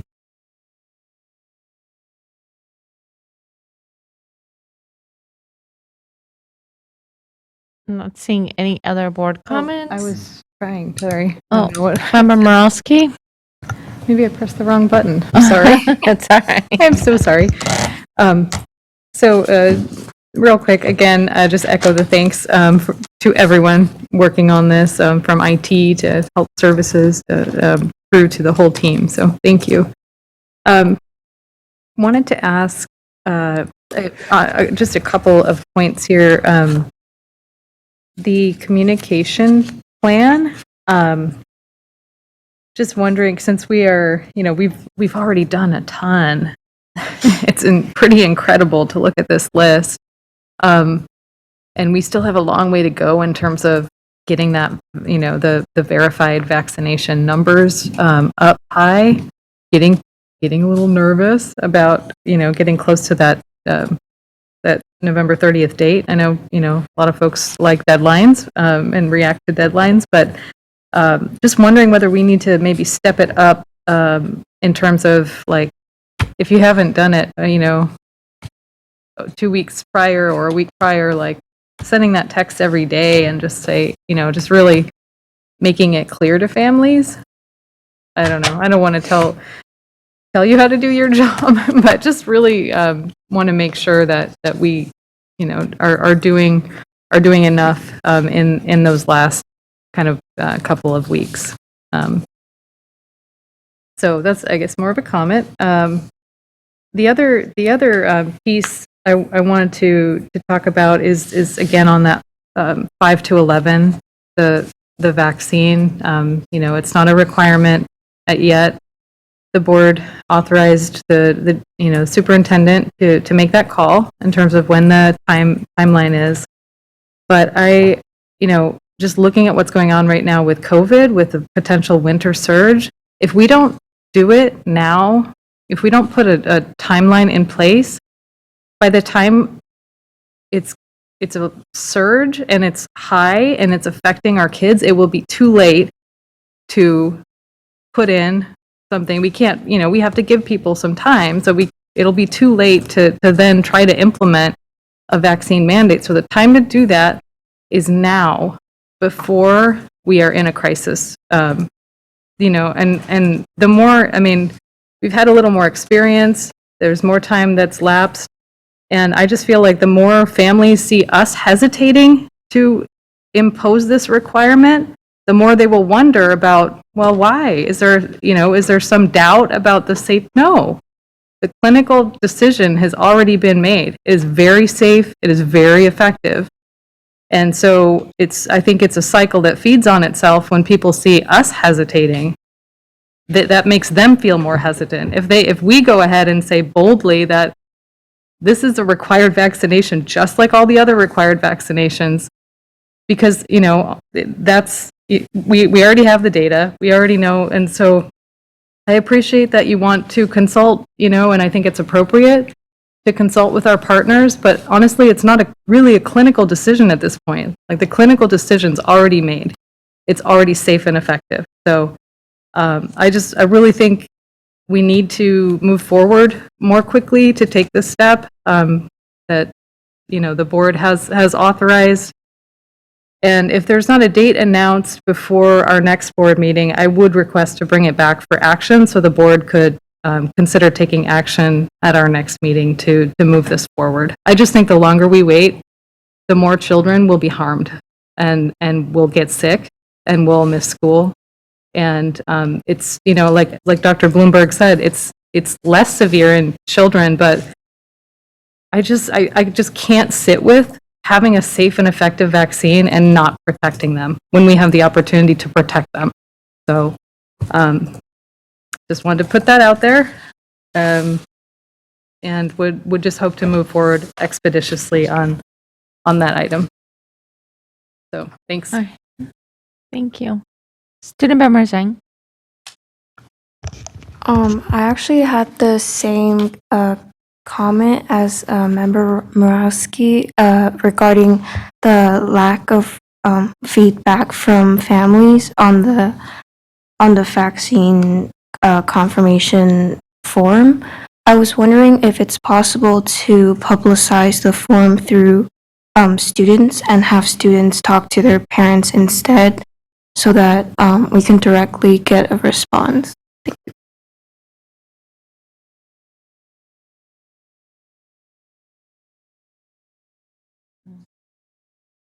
Yeah, let's see. Absolutely, student board members, and we can make sure that we use our social media and other outlets to make sure that we continue to promote the use of the vaccination online portal. Like Member Garcia, I just uploaded information for my 3 children and found it to be relatively easy to do. And so we do want to make sure that our families feel comfortable using that online portal. We do know that we have given the option to our families to take the information to their school sites. We have a process by which we can also do that for families who don't feel comfortable using the online portal. But we would encourage our families to use the online portal just for efficiency's sake. It's a much faster process for us. Thank you. All right, not seeing any other board comment. This is an informational item, and I'm sure we'll have many more updates. Thank you, staff, once again. Item 9.0, communications. 9.1, employee organization reports, SCTA. David Fisher will report on SCTA. Good evening. Tonight's report will be short and to the point. Things have to change. Leadership has to change. Every day, every single day, nearly 9,000 students are without a regularly assigned teacher in the classroom. And the district solution is to cut the take-home pay of the average certificated teacher by almost $10,000 a year, while at the same time raising the superintendent's salary by 17.5%. Along the political spectrum, from Milton Friedman to John Maynard Keyes, from Adam Smith to Paul Krugman, there is no economist in the world who would recommend cutting wages in the midst of a staffing shortage. And yet here it is, superintendent with the full support apparently of this board proposing to slash the take-home pay of certificated and classified staff. Last night in bargaining, we offered once again to work with the district to address the staffing crisis that has left 9,000 students per day without a regularly assigned teacher and 600 students waiting to be enrolled in independent study. The district's bargaining team continues to come to negotiations without the authority to make decisions and unprepared. We reiterated once again that even as we continue to work through how best to recruit and retain staff, including substitutes, we have no objection to the district immediately and retroactively raising the pay of subs. We've even agreed on the amount. For some unknown reason, Mr. Aguilar fails to act and instead tries to blame someone else for the inaction. Last night, Chief Academic Officer Beta stated that the district was committed to addressing the staffing crisis because of its impact on students, of course, but also because of its impact on the well-being of certificated staff. When asked how demanding a $10,000 cut in take-home pay improved the well-being of staff, she evaded the question by stating that that was not something she had any control over, even though she was speaking on behalf of the district as part of the district's bargaining team. Ms. Beta's inability to respond is why we have requested that Mr. Aguilar and a representative from the school board occasionally attend negotiations. It is painfully obvious that the district's bargaining team does not have the authority to make decisions, but you all do have the authority. How long you as the ultimate decision makers in this district going to allow this to continue? We are unaware of a single district throughout the entire United States that is demanding a $10,000 per year reduction in take-home pay of teachers in the midst of a national teacher shortage, let alone the district doing it while giving the superintendent a significant pay increase. It's long past time for a change. It's time to extend the teacher's contract and not the superintendent's contract. Thank you. Mo Kashmiri has requested to speak on this item.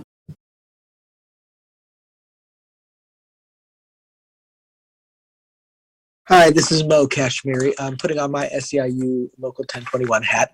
Is this for?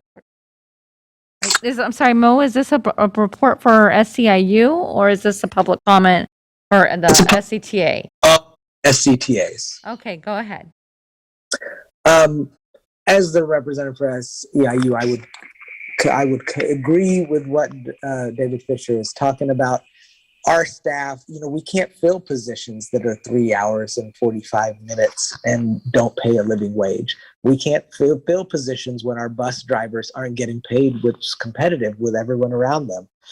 We can't fill our campus monitor positions when they don't, like when people can literally go to McDonald's and make a higher starting wage. I mean, it just doesn't make any sense that in a shortage, we're not trying to increase pay and benefits as fast as possible to bring in as many people as possible. Like I said earlier, Roseville is advertising explicitly. They're not going to have layoffs like other districts, right? And so using that as a selling point. I agree, things have got to change. The leadership here needs to change. I don't know, I think Trustee Phillips hit it on the head. This district is bleeding out. And we're trying to put Band-Aids on it. And it's not working. And it's not working. Let's get together and build something new and different and reimagine and re-envision and fight for the schools our kids deserve instead of just trying to get by on the scraps of what we've been given.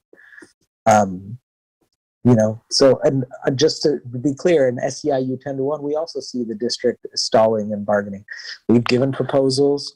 And the district just says they're not going to respond until they get all of our economic proposals. This is just a delay tactic. If we're trying to really come to agreements and make things happen, let's make them happen.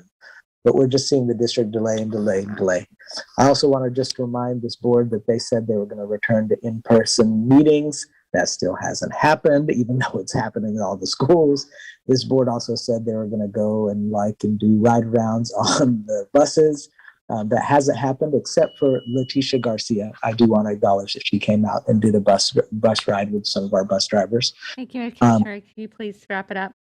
And so we'd like to see the board just act in good faith and work with their employees, the community, the staff, and let's build something amazing.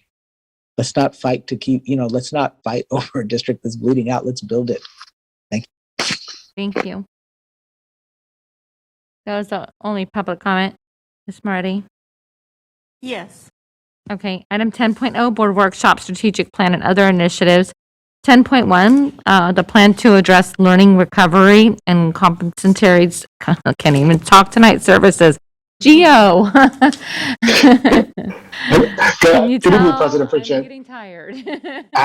Absolutely. Good evening, President Pritchett, Superintendent Aguilar, and members of the board. My name is Giovanni Linares, and I serve as our district SEPA director. This evening, I had the opportunity to share and discuss information regarding our district's plan to address learning recovery and compensatory education for our students with disabilities. Next slide, please.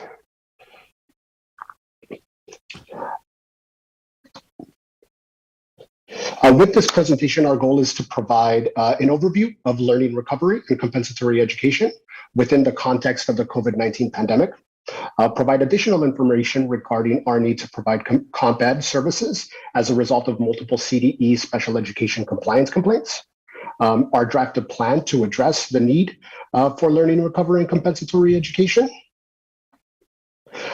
our goal and objective with this plan, and our next steps. Next slide, please. To start us off, it's important to have a better understanding of learning recovery and compensatory education, as well as the additional layers of compliance that are embedded within our plan based on CDE corrective actions as a result of those compliance complaints.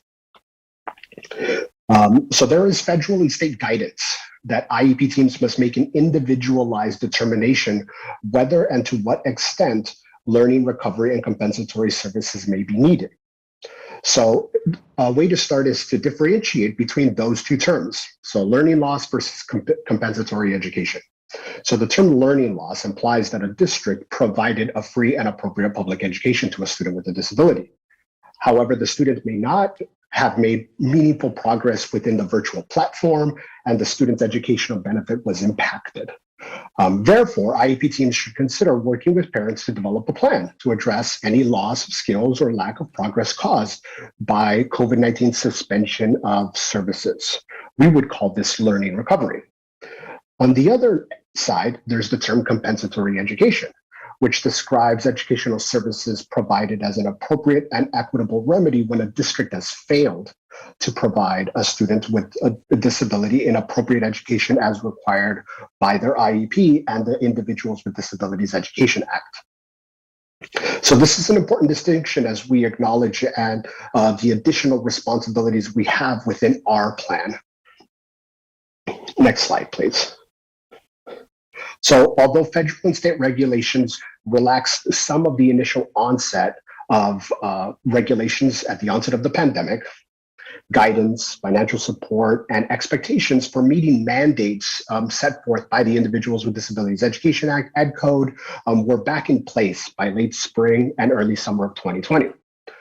Unfortunately, as a district, we struggled to consistently meet some of these mandates. So these things include timely responses to requests for assessment, conducting and reviewing assessments in a timely manner, working with families to amend IEPs as a result of school closures, and then meeting those annual and triennial review timelines as well as timelines for initial assessments. Next slide, please. A number of compliance complaints were filed with the California Department of Education highlighting these areas of need and accountability. CDE investigated the complaints and identified that the district was out of compliance and issued a number of corrective actions. This evening, we're going to focus on one of those corrective actions, which stipulates that the district shall provide letters to parents, guardians, respectively, with plans for the provision of compensatory services as appropriate if agreed to by the parents or guardians based on the delay in completing assessments and timely holding and completing those IEPs. Acceptable evidence should include a copy of that student's IEPs and plans for providing comp ed services over and above their regular services already included in their IEPs. So obviously then this means that we now have to engage in those conversations with a number of families in that IEP process. So that brings us to now our next piece, which is the plan to address learning recovery and comp ed. So the district has a 4-phase plan that we developed and have provided out as a part of our implementation of comp ed services, which will go through the 22-23 school year. So I'm just going to run through each of the 4 phases quickly so you get a better understanding of them. So phase 1 is our pre-planning. So we drafted a plan and submitted to CDE. We met and conferred with labor partners. We shared the draft plan with the community for greater feedback. We continue to do refinement of that plan as we learn more about what the needs are, as well as different variables that we also have to take into consideration when we think about the implementation of our plan. For instance, shortage in staff. So we have to take that into account when we're developing a plan and refining our plan. So that's an ongoing process. And then a final step in our phase 1 is to present this plan, this draft plan to our governing board, which is obviously this meeting. In addition to these steps, we've also had the opportunity to present our plan to our CAC on August 17th. Our team engaged in a survey afterwards to provide input onto that plan. We met with CDE to review our plan and discuss how it aligns with other district initiatives like MTSS, significant disproportionality, our inclusive practices work, as well as our work on our SIR report. We've also consulted with CDE in aligning this plan with statewide COVID-19 relief efforts around learning recovery, as well as alternative dispute resolutions. We also had the opportunity to meet with Disability Rights of California. In that meeting, we had the opportunity to share our plan, to listen, and learn valuable feedback on how to strengthen our plan even more. As we move into phase 2 and phase 3 of our plan, we know that starting with a solid foundation of understanding is key. So making sure that staff know and can have conversations for each student's unique needs in identifying learning, recovery, and compensatory education is key. This is why we're working on providing consistent and foundationally sound opportunities for professional learning. Determining the need for learning recovery is a unique process and is essentially done by a case-by-case basis. So we're providing some foundational understanding of questions to ask, things to consider, data to look at, and how to weigh all of that in determining the need for learning recovery and or compensatory education. So our goal is to provide a solid foundation of understanding to help navigate and facilitate these conversations during an IEP. The team's collaboration and trust within that process will help identify what a student actually needs. Next slide, please. So phase 3 and phase 4 of our plan is the implementation of that plan. And phase 4 is the monitoring of that plan. We know that there are going to be adjustments that are going to need to be made. We also want to work on making sure that we're providing opportunities for that plan to be monitored to see how things are going. Do we need to make adjustments to our learning, recovery, and compensatory education plans? And so we're working on identifying a way to do that, it's sort of in an equivalent document that's similar to an IEP, for instance. So additional details about our plan it'll be available this school year as well as next. There's no that's not a hard stop. So depending on what other factors and variables we have going on, it could extend out even further. Services will be available at school site campuses following school days. We've been working with other departments to identify what days make sense. And so far what we're looking at is Tuesdays and Wednesdays for 60 to 90 minutes. On those days, depending on the school site, the age of the students, and then obviously the availability of staff to do that. And then we're looking at, we've been working with transportation to help maintain that transportation continues to be available for our students who qualify. So the next piece is our goals and objectives. Obviously, our goal is to implement a comprehensive plan that's flexible and nimble, and that provides a solid foundation of understanding of what it is that our students need as a result of the COVID-19 closures, but also the compensatory education services that are a result of our missed deadlines and mandates, as I highlighted earlier. Some of our objectives is to provide necessary training and ongoing support to IEP teams so they can have those discussions. Provide opportunities when needed for alternative dispute resolution pathways to resolve conflict. We know that we're not going to go into every IEP and we're going to be on the same page with the family. They may want something and maybe see that their student needs something that we may not be seeing. So what we want to do is we know that conflict will happen it's a natural part of IEPs at times. And so what we want to do is provide alternative ways to address those conflicts at the lowest level. So it is student-centered and it provides us an opportunity to move past that conflict and get to a resolution as quickly as possible. As well as implementing a system for progress monitoring of our learning, recovery, and combat plans, and establish systems for continuous feedback from families and community partners, because we know that this is going to be an ongoing need for us as we go back to in-person learning and we get back to our foundational pieces around FAPE. Then our next steps. The special education department will continue to collaborate with community agencies and other district groups to continuously refine our plan. We recently had a staff survey go out, and so that's now closed, and we're in the process of reviewing the results of that to identify staff availability and interest in in participating and providing those comp ed services after schools. And then what we're currently working on is sort of putting teams together so we can begin implementing services. And lastly, we just finished our first of two recordings for professional learning on identifying comp ed services, and that's ready for dissemination. We finished it up today. So we're going to be sending that out to staff so that staff can have the opportunity to participate in this professional learning around guidance on how to engage in this conversation and sort of untangling learning loss, learning recovery, and compensatory education services. So, and with that, thank you very much. Thank you so much, Gio.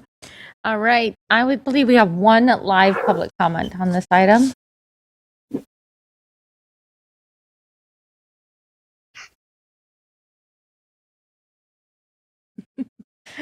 One live public comment.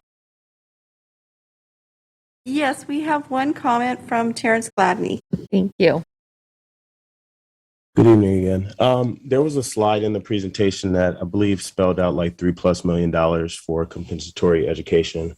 And it said that the dollars couldn't be spent for legal services or fees. But what wasn't articulated in the presentation is how much money have we already spent on legal fees, because in many board meetings I see special education, agreements or payouts or resolutions, around lawsuits, I would assume.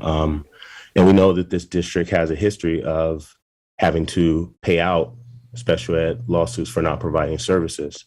For example, I know a family that, their student had the right to an aide. The district offer was to have the aide sit on Zoom with the student while he was on Zoom with his dad. Not to compensate the father for the time lost from work, but let's fulfill this in the least, in the most effortless way possible for the district. And it's not typically until there's legislation or litigation that we respond to things. And I think that this presentation requires a summary of what has already been spent outside of this, right? There's students that are already at the lowest levels in terms of performance, right? And the highest level of need. And we're talking about going back to undo wrongs that we did to them because we didn't provide what they're entitled to. And we typically, as a district, or I'll say you guys as a district, you guys try to steer parents away from services that are higher cost. We change service providers because it's higher cost. And it's not student-centered. So, I don't like to come up here without solutions. So maybe my solution is this. Why don't we just change our district vision from what it is right now? Let's wipe that out and just state the truth, which is that our district is oppressive, not only by design, but also by practice. Thank you, Mr. Gladney. All right. Do we have any board comment or questions? Member Garcia? Thank you, Giovanni, for the presentation. And I do have just a similar question to the public speaker in terms of, one, I want to recognize that the district is practicing an alternative dispute resolution, pathway much more often than in prior years. So it's a change in practice, and it's something that I think we need to lift up, because not only is it the most expedient way to resolve a conflict, but it's also the most beneficial pathway to deliver services to the student, as opposed to going down a legal pathway, right? That can often be lengthy, and it costs a lot of money on both sides, for both parties. So I am interested in learning in these updates how we are reducing our costs associated with litigation, and how we are potentially saving, funds by providing an alternative dispute resolution pathway. This is something that the state invested, I think, $500 million to make available to districts, especially because there is an anticipation that many districts will find themselves like we are here with many unresolved issues because there was little education happening for many students with exceptional needs during the shutdown. So I just wanted to make that request that we get that dollar amount so that we are well aware as to how things are working and how we're changing practice and how that is cost effective. But I'm mostly interested in making sure that the kids are getting what they need and they're getting it sooner. Also, I'm interested in learning what we're changing so that we can start earlier with early intervention and prevention. So I didn't see that much in the presentation, but I just think it's important to, because there's have also been a lot of state investments and funds being made available to focus on early intervention, especially as it relates to inclusive settings. So we just need to tie all of that up and make those connections. And then my question for you is, I know that this plan is as a result of the complaint filed with CDE, so it's one of the requirements, but how does this relate to other reports that we've received, especially in the special ed space, the SIR report through CCEE? I'm having, I guess it would be helpful to see how some of these goals and objectives are also addressing some of the recommendations in those other reports.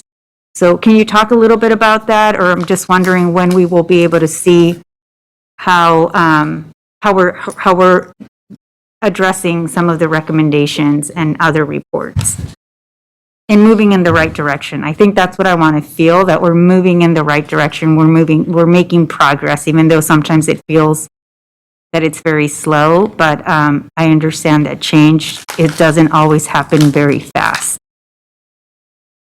Thank you. Yes. So in regards to the first two, we can absolutely provide updates, give those dollar amounts and show how our investments in ADR, given those funds is looking like, and what the outcomes are. That's a part of the reporting process that we'll be having to take care of as well. In regards to your question around how does this connect to other things, my initial reaction is that this in particular is a symptom, right? That this is a reactionary piece based off of those corrective actions. But we know that it's grounded in things like timely assessments, and timely assessments are a result of what is the intervention process that occurs in general education in order to identify, is this in fact, are we at the point where we are considering that this is a disability in play here? So it definitely connects to our MTSS model, our service delivery model. So there are connections there. And when we think about things in that regard, we see a lot of connections to the SIR. We see a lot of connections to significant disproportionality. And that's actually one of the things that we've been working on, particularly this week, is housing everything together under our service delivery model. We can put a UDL and anti-racism are those two initiatives in particular as foundational pieces that sit on our MTSS tree, for instance, and special education is a part of that process. So I would say that what you're asking about is something that we're conscientiously working on, is bringing different departments together and bringing our different areas of focus into one system of support. So that's definitely something that we're working on, and I would say that it's something that we're aligning those particular like action items that we need in regards to significant disproportionality, for instance, and sort of overlaying the SIR report and saying, where's there a through line? do they align? Or can we sort of kill two birds with one stone here if we make a conscientious effort to align our efforts? So that's something that we're working on right now. Well, that's good to hear. Thank you. Member Garcia, can I also just add, thank you, Mr. Linares. We have continued to meet with both CDE and CCEE. There was a meeting earlier this week with CDE, and I think I was very excited to sense their understanding that we're not going to continue working with partners, especially from a compliance perspective, that doesn't involve an intentional approach to figure out how we're tying all of these things together. And so we had a meeting with CCEE about a week and a half ago as well, and we said the same thing to them. And I was left with excitement that there's an understanding from various partners that we're going to continue to focus on our LCAP plan and all of the goals that are in the LCAP plan, and then try to tie in both the compliance-oriented actions that will help improve some of the services that we're providing, but more long-term that they will touch on those LCAP goals. So again, I was just excited to hear that they're supportive of that approach. Not seeing any other board comments, so this is an informational item. Thank you so much, Gio. You always do such a great job. All right. At item 11.0 is a public hearings. 11.1, public hearing is the first reading of revised board policy 6159 on individualized education plan. Oh, welcome back, Gio. I'm sorry. I promised to make this one quicker. I got the nervous one out of the way.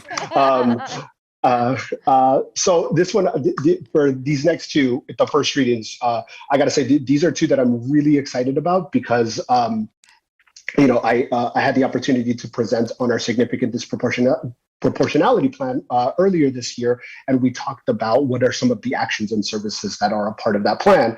And this is our first piece where we're putting action to those words on the page. And because a part of that process and a part of our plan was to do a policy, procedure, and practice review as it relates to special education. So our team was very excited to get together and start that process. And so what we wanted to focus on was two of the biggest things that come up sort of on a policy standpoint is IEPs. And so this first one here is a review of our board policy of 6159 individualized education plans. And with that, I'll share that our original board policy was first adopted in 1998 and was last updated in 2002. So that was, almost 20 years ago. And there have been a number of changes that have happened in the world of special education since that time. The reauthorization of the Individuals with Disabilities Education Act, some significant cases in regards to parental participation, free and appropriate public education, least restrictive environment, just to name a few areas. So what our team did was to review this policy through that lens, through each of their unique experiences as parents, as teachers, as administrators, and work on how can we update this. So what our process was to take the current policy, do a first review of it from just a legal standpoint. Like there are certain ed codes that have been done away with and updates that have been made. So we made those things first. And then what we then is presented to our team that's been working on significant disproportionality and said, how do we make this speak to us more as a district? And so that's the process that we engaged in. Next slide, please. So this proposed revision is intended to provide a frame for the development, implementation, and updates of IEPs for students with disabilities receiving special education services. As I mentioned, the first piece was to align with current federal and state regulation, ed codes, and then identified best practices. Next slide, please. So some of the revisions include things like adding more utilization of special education language, like meaningful progress, continuum of supports. We further defined out the importance of least restrictive environment and the definition for that, which is in alignment with a significant case in special education called the Andrew F. case. And then further defining out the importance of parents and guardians and their participation in the development and review of IEPs. And our team goal here is to work on revising additional special education related board policies as a part of our SIGDIS work in the fall and winter months. And what we're excited about is leading into the spring and summer, where we're going to tackle the administrative regulations, which is what does this look like, sound like, and feel like in the implementation of these board policies. And that's sort of the what we're trying to do here is like build that frame out so that then we can work on those as a part of our implementation plan of our SIGDIS work. And so that's the update on 6159. Perfect, thank you. Do we have any public comment on this item? No public comment on this item. Do we have any board comment on this item? Member Garcia? I do. Surprise. So, Drew, I did read the resolution, and I just wanted to ask a question, a clarifying question. In the language, you have regular classroom, and I think, is that the same as general education? Yes, and I will share that that's one of the areas that as we've updated it, before the second read, we're going to revisit that exact language between regular and general to make sure that it aligns. Yeah. Yeah, well, I think that we need to change it to general education, right? Because that's just kind of the term we're using now, very intentionally, by the way. And then I did have a question on your last point regarding further defining the importance of parent-guardian participation in the development and review of the IEPs. Just wondering for opportunities for our parents to become educated on how to navigate the process, how to learn how to be advocates on behalf of their children, and in making sure that they work within the educational system to get what their children deserve and need. So I'm wondering, what is our partnership with some of our community-based organizations, like a family empowerment center, that we can maybe partner with? And I know they're independent, and that's the point, but they often offer many opportunities for parents to really become educated, to really become empowered, and be advocates for their kids. I know that one that comes to mind is Wormline here locally. I mean, it's been lifted by many parents who have been felt very supported by the services that they offer. So I'm just wondering, what is it that we currently offer or not, and what opportunities might we have to have a partnership? Great question. We do have a close relationship with Wormline. I actually have the opportunity to meet with their executive director. We generally try to meet about once a month. And through this process and through actually our ADR efforts, we've actually been able to partner with them in terms of providing sort of targeted support to Sac City families. So we're currently in the process of working with them to identify additional staff members that they may be able to hire that can help in reaching out and providing resources and supports to our families in order for them to be better educated and understand the process in special education. Another thing that we're currently working on is developing a parent handbook for special education. So I'm excited that like we're in like formatting stage, and so very soon I'll be sharing it with our CAC and community agencies around providing input and feedback on this draft parent handbook, so that families have a resource guide to navigate the process from I think my student is struggling and what do I do all the way through the assessment process, what is an IEP, and so we're working on developing resources and then outreach efforts through community organizations like Warmline in order so that we build a greater connection with our community. Excellent. I'm glad to hear that. Thank you. Thank you. All right. Not seeing any other board comment. Thank you, Gio, again. This is the first reading. It'll be brought back to us. Item 11. Oh, you're not going anywhere, Gio. I see this. Item 11.2, public hearing, first reading of revised board policy 6159.2, non-public, non-secretary in school, and agency services for special education. Welcome back. Perfect, thank you. I promise this is my last one. With this first reading, this is another requirement is adopting a board policy that supports students with disabilities. And so this policy is meant to serve as a frame for when the district contracts with non-public schools, as well as agencies to support students with disabilities. Similar to 6159, the last update was from 2002 with original adoption in 1998. Next slide, please.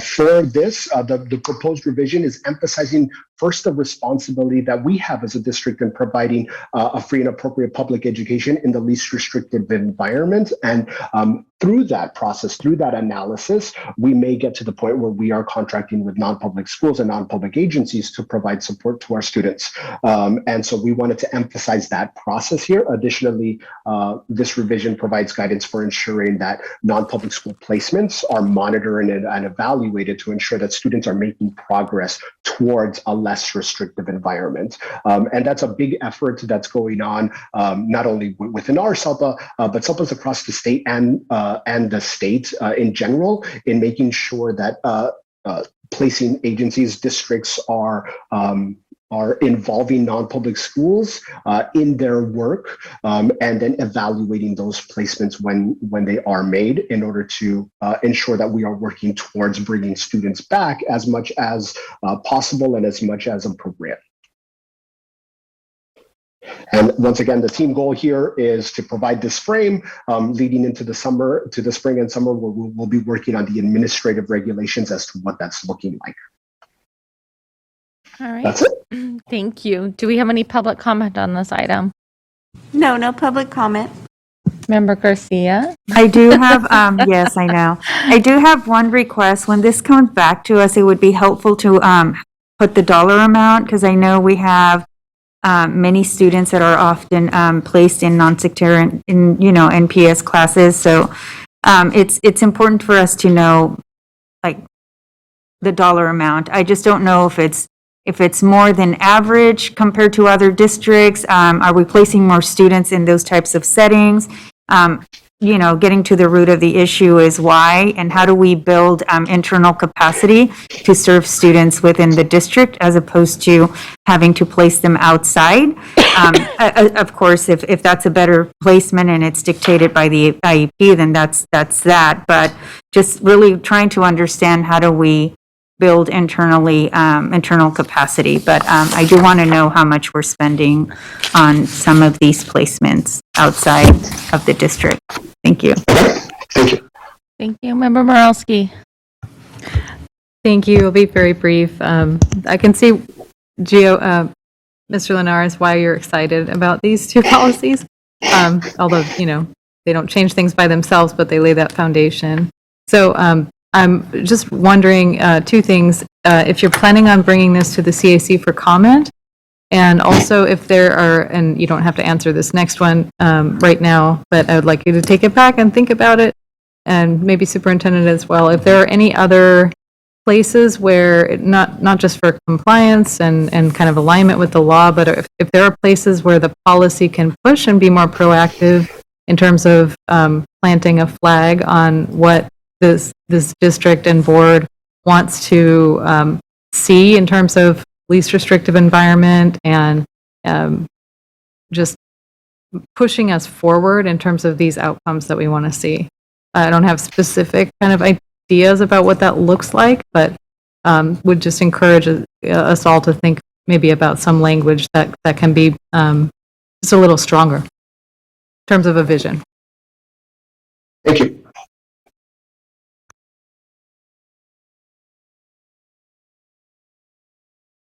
All right.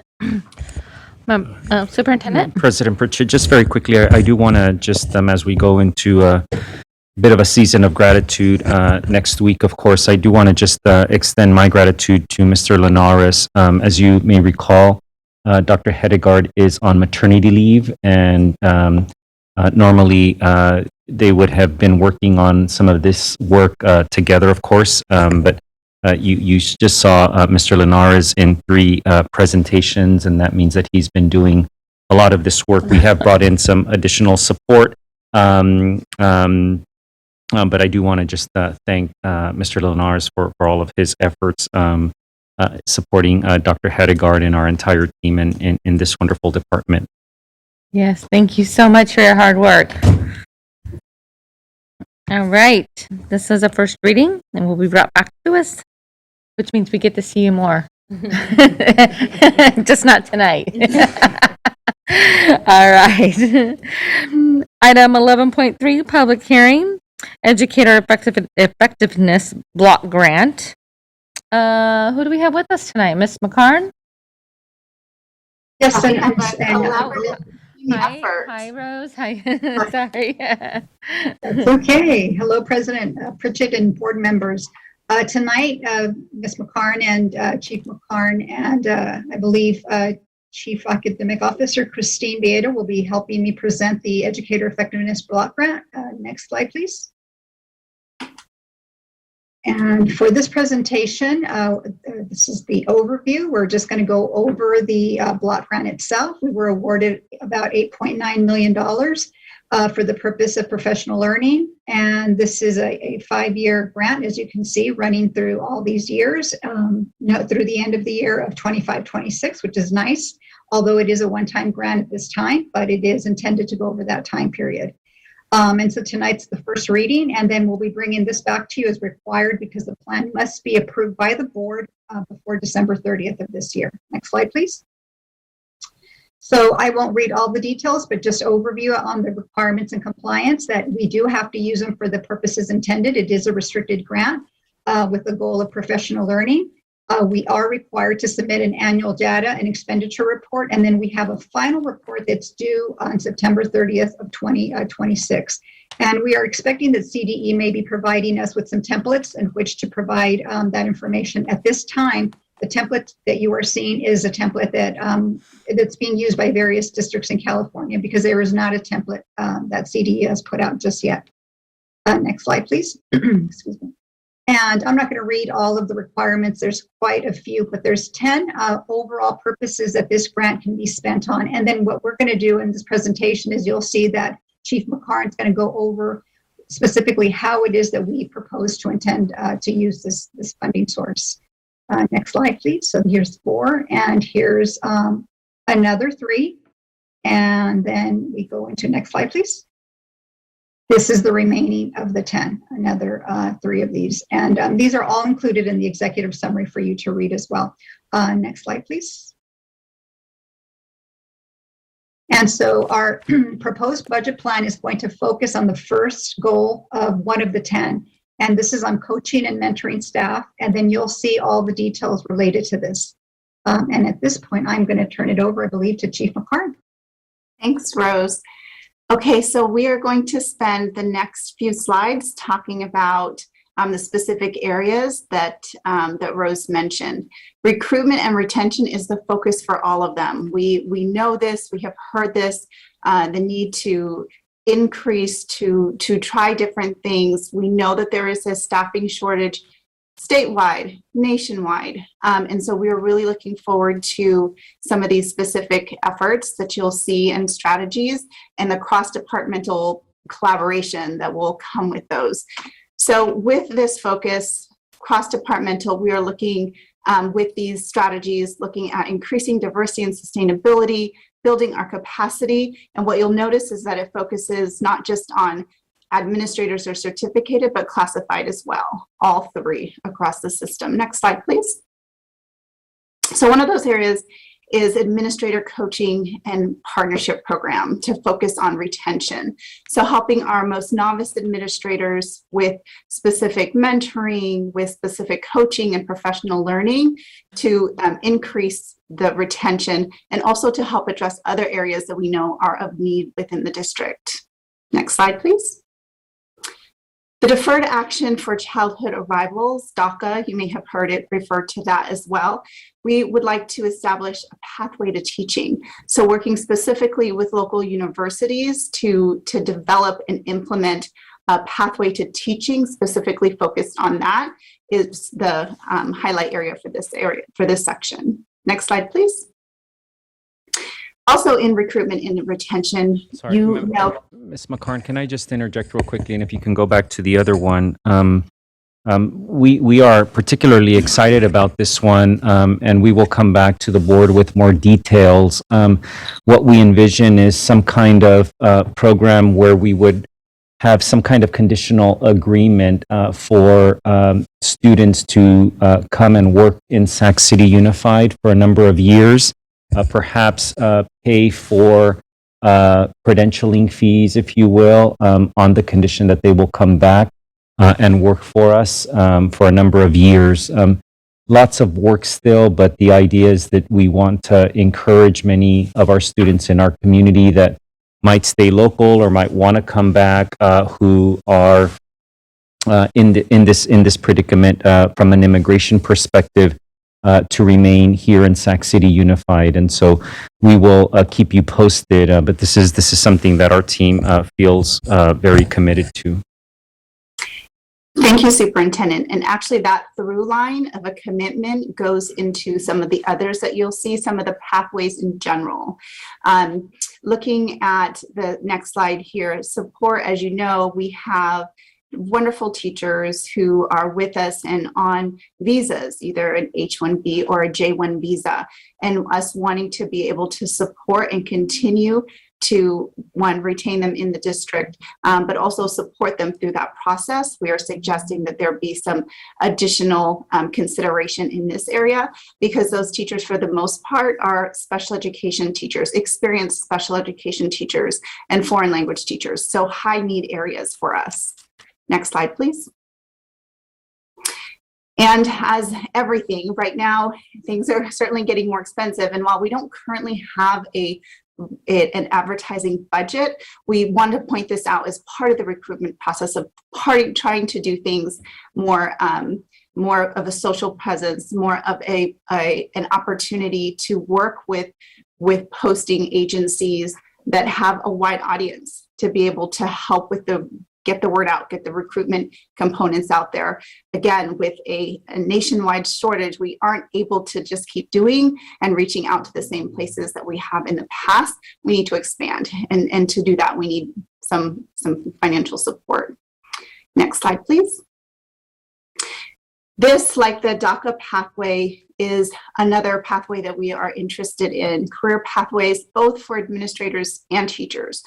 So we previously used to have a program similar to this a number of years ago and want to build off of that. So it's working with teacher leaders who are interested in becoming administrators one day. So building a pipeline and a pathway to support them along the way, as opposed to just congratulations, you have the position, like really wanting to build some support and care around them as they enter into administrative positions.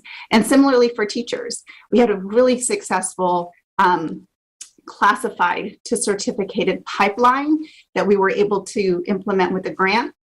That grant is now over, but it was really successful. So we, again, want to be able to, with the focus on diversity and sustainability, build some pathways that focus on very specific high needs areas through this.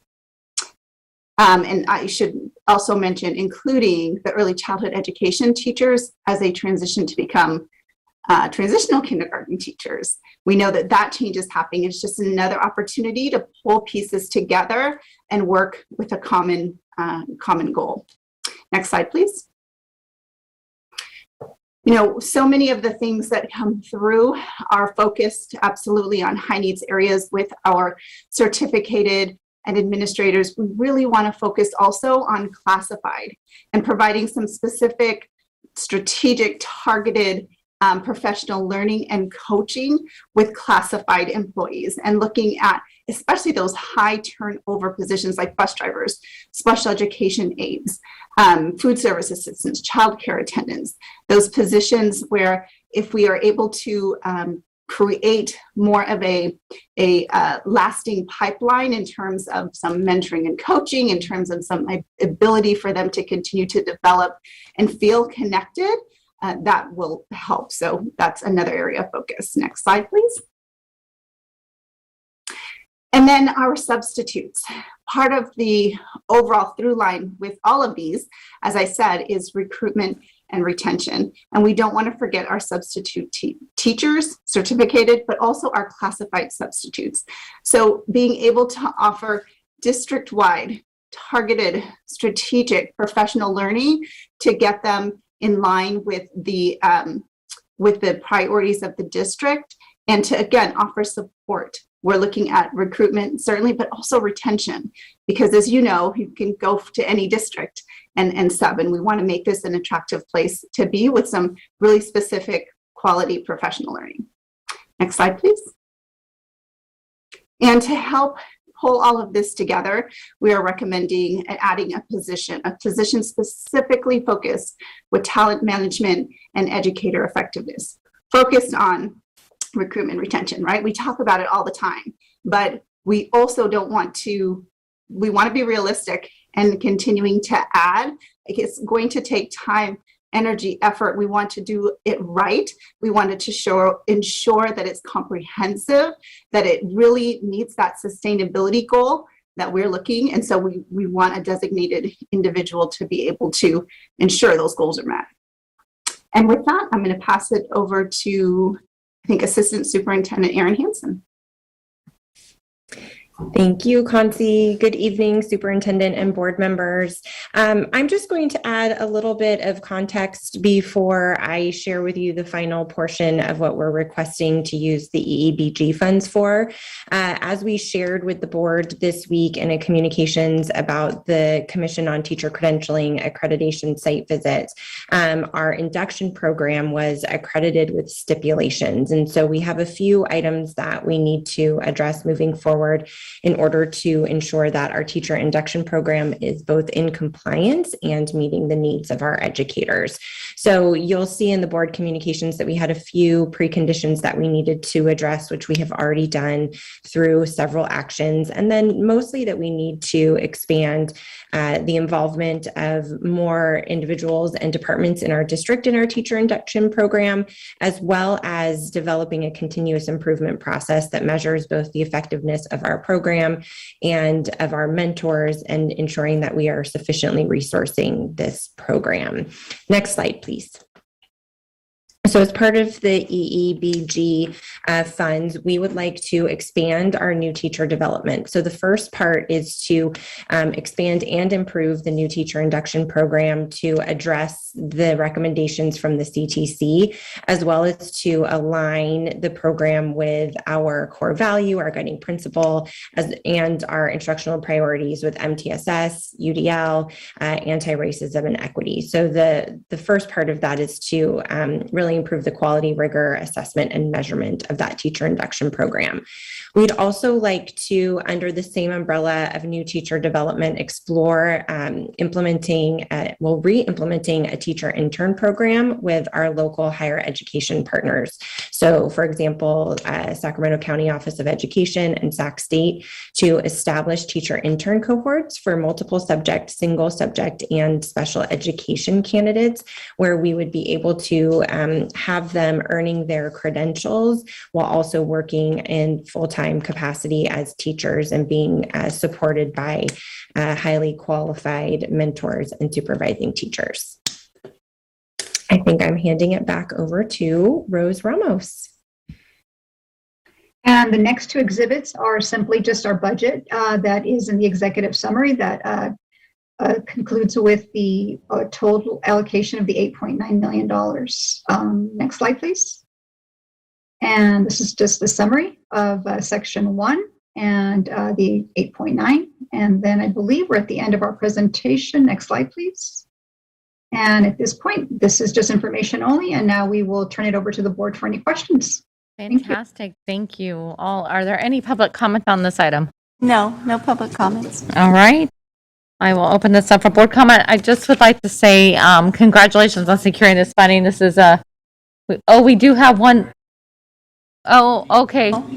Yes, Terrence has his hand. We have Terrence Gladney. Okay, sorry. Go ahead, Terrence. No, it's okay. I just regarding the slides, and I understand that this block grant has, you know, specific purposes in which it can be spent. I just question focusing on professional development as a retention strategy for administrators, especially with the large number of, especially of people of color that were in leadership positions on our school sites that left. The information I got when I reached out was that it's just a culture that doesn't allow them to lead. So that's not about their ability or their lack of, you know, skills or education to do their job. It's about a top-down culture that puts so much pressure on them and creates a rift between them and their staff. And I think it's the same thing with our bus drivers and other classified staff. They have great relationships with their students that they drive and their school sites. People know them by name. They know people's families. Sometimes they're the first and last people that a child will see in that bridge between home and school. But it's about, are they valued? You know, we have values, but are our values valuing people that are doing the work and actually impacting and seeing our kids every day? So I understand that we're constricted with some of the ways we can spend this, but I would love more of a diversion of those funds to empowering those people that are maybe classified to become certificated. Because if the students know them and they know generational families and students that are going to come through, that creates trust that doesn't exist across all areas of our district right now. So that's one way I think we could be a little bit more effective. Thank you. Perfect. Thank you, Mr. Gladney. All right. Do we have any other public comment? Everyone. All right. Yeah. All right. Once again, I just want to say thank you. This news is welcomed. And looks like we have a couple board members. Member Morowski. Be very quick. Thank you. Really, really excited to see this grant and to hear about the plans. I'm really thrilled to see the teacher intern program in particular, and I mean a lot of this. But just one question: is there a way you're specifically measuring like diversity in recruitment and retention, or are there like, because I saw a couple of references to it, but it's not totally clear to me whether, you know, we will be kind of having that as a core part of the strategy is like attracting and retaining more candidates of color in, you know, across the board, teaching and administrators. Yeah, thank you, Member Morowski. And we can certainly add in some pieces around the measurement component when we bring it back to you in December. But the idea, whether it is the classified pipeline, working with our classified employees to teachers or otherwise, our current program that just ended was extremely diverse. And so one of the things that we did specifically in that is the recruitment strategies and working with universities to specifically look at their individuals of color who are interested in these areas. So in terms of tracking, we can add in some components on how we would do that. But because that's one of the themes and threads in here, it's not just sustainability, although it's hugely sustainability. Because when we look at the amount spent in recruitment, it just doesn't compare when we're looking at not having that retention piece in there and having to do the same thing. But also on diversity, in our conversations with specifically with Sac State lately, but other university partners as well, and we meet as a consortium, those very specific ideas on how to do that, and everybody's trying to do that, right? There are shortages. Everybody has that as a focus area. One of the things in terms of this pathway, we're also looking to participate in a grant for with the CTC, the Commission on Teacher Credentialing, but partnering with the National Center for Teacher Residencies, looking specifically at one of the areas that they've identified is diversity specifically. So we are going to be doing and adding and improving things like that, but your notion about measurement, specific measurement tools, we can include that when we come back in December. Thank you.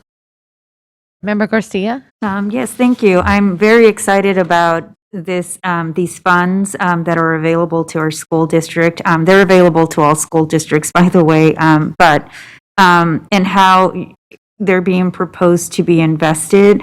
I do have a couple of questions in regards to the pathways. And just like the public comment, really, I mean, we're focusing on recruitment and retention. I'm just wondering how much are we focusing on growing our own? Not only with the classified to certificated pathway, which, by the way, I think it was funded again. So that's a potential future opportunity for us to apply for another round of grant dollars. And I know that's wildly successful program in the state, but just really interested in hearing how we are going to do something internally to grow our own future teachers and classified staff and administrators and whatnot. So do you have any maybe thoughts about that?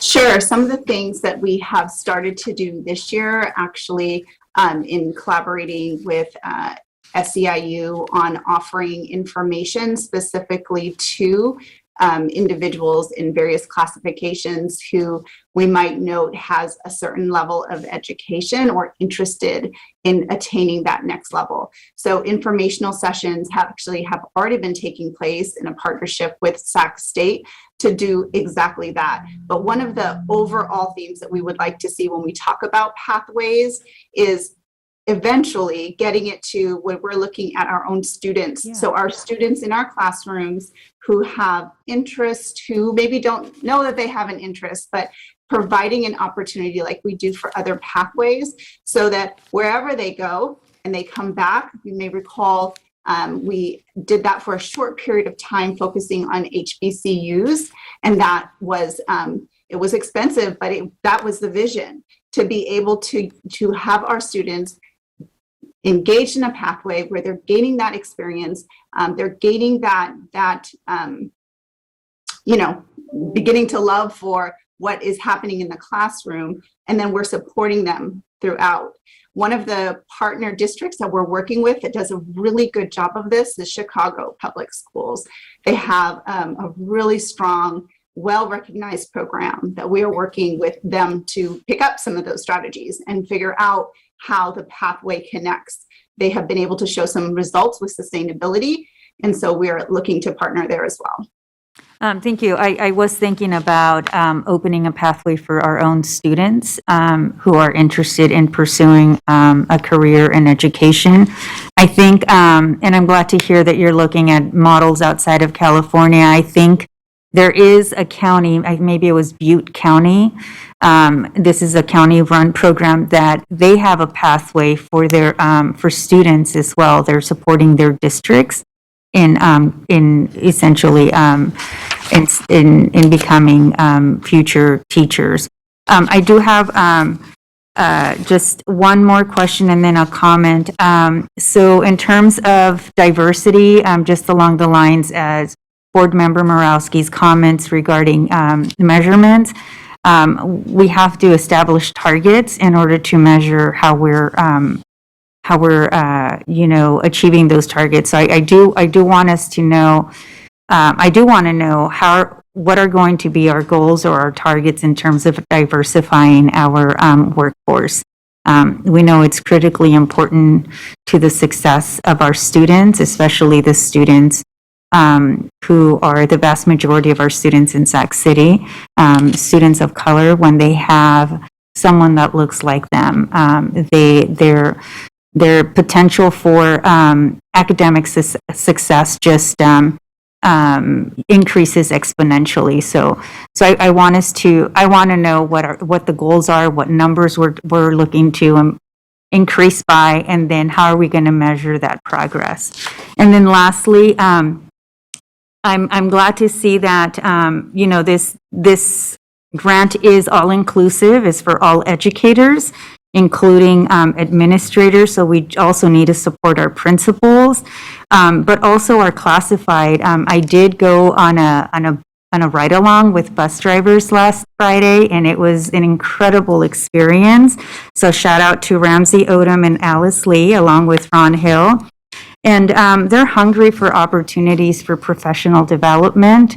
They have an incredible relationship with the students. They know what their needs are. They know what makes them, what their triggers are. So they just know. And they're also, again, hungry for opportunities. So I'm glad that they're part of this plan, and that those opportunities will be there for them, so that they can just, gain additional professional experience. I think we all benefit from professional growth, and anyway, just really glad that they're all included in here as well. So thank you. Right. Thank you, Member Garcia. All right. With that, I don't see any other board comments. This is the first reading, and it will be brought back to us. Thank you so much, staff. Oh, no. Good. Huh? Oh, this is really exciting. I agree. All right. Item 12.0, consent agenda. Do we have any public comment on consent agenda? All right. Can I get a motion? I had a motion and a second. Student preferential vote. All right. Superintendent, roll call. Member Pritchett. Aye. Member Morowski. Member Wu. Aye. Member Garcia. Member Villa. Member Rhodes. Member Phillips. Fantastic. Thank you so much. Item 13.0, business and financial information reports. We have received them all. 14.0, future board meetings, dates, and locations. We'll see you back here. Oh, excuse me. We do have a public comment on. I apologize. 13.1. Go ahead. I moved a little too fast there for you. No, it's okay. I'm Hi, eager to get off Terrence. as well. I should have known Hey, it was you. yeah, kind of tongue in cheek, but also not. Given the precedent set by the superintendent and the board, and given the stated additional duties of Mr. Linares, should we expect a raise for him as well? Tongue in cheek, but also not. But regarding 13.1, looking at some of these items, I was wondering, like for the technology services and academic office, so P2200711, 00868, 869, those state large dollar amounts for basically IT services or software. It doesn't indicate if they're district wide. So if we could maybe include an additional column that states if it's school site specific, a subset of school sites, and or district wide. But then also if we could have an LCAP alignment, if it's LCAP base, supplemental concentration, like the actual funding source. And in addition to that, if we could maybe get it in a more usable format like Excel or something where we could sort on our own to pull and extract data from it, that would be appreciated. And I don't know if that would be the proper place to do this in the actual packet. And then the last thing I saw in 13.1, there were a number of like parent mileage reimbursements for special ed. And I believe that that's a practice that's been in place for a while, but I also looking at one of the previous SELPAs, there was a stated transportation cost of almost 12 million. So I don't know if that includes only buses or if it includes this reimbursement. But when we start talking about our kids having to drive around the district, whether through open enrollment or special ed, our logo is a green apple. Are we really, being mindful of our climate and allowing multiple cars to drive back and forth across the boundaries of our district? Again, let's reflect our values with what we actually implement and practice. and let's stand for what we say that we stand for. I hope you guys have a great night, and thank you. Thank you, Terrence. All right. Do we have any other public comment on 13.0? All right. Item 14.0, future board meetings and dates, locations. We'll be back here on December 16th at 4:30 p.m. Can I get a motion to adjourn? I have a motion and a second. All in favor, say aye. All right, everyone, please stay safe and have a wonderful holiday.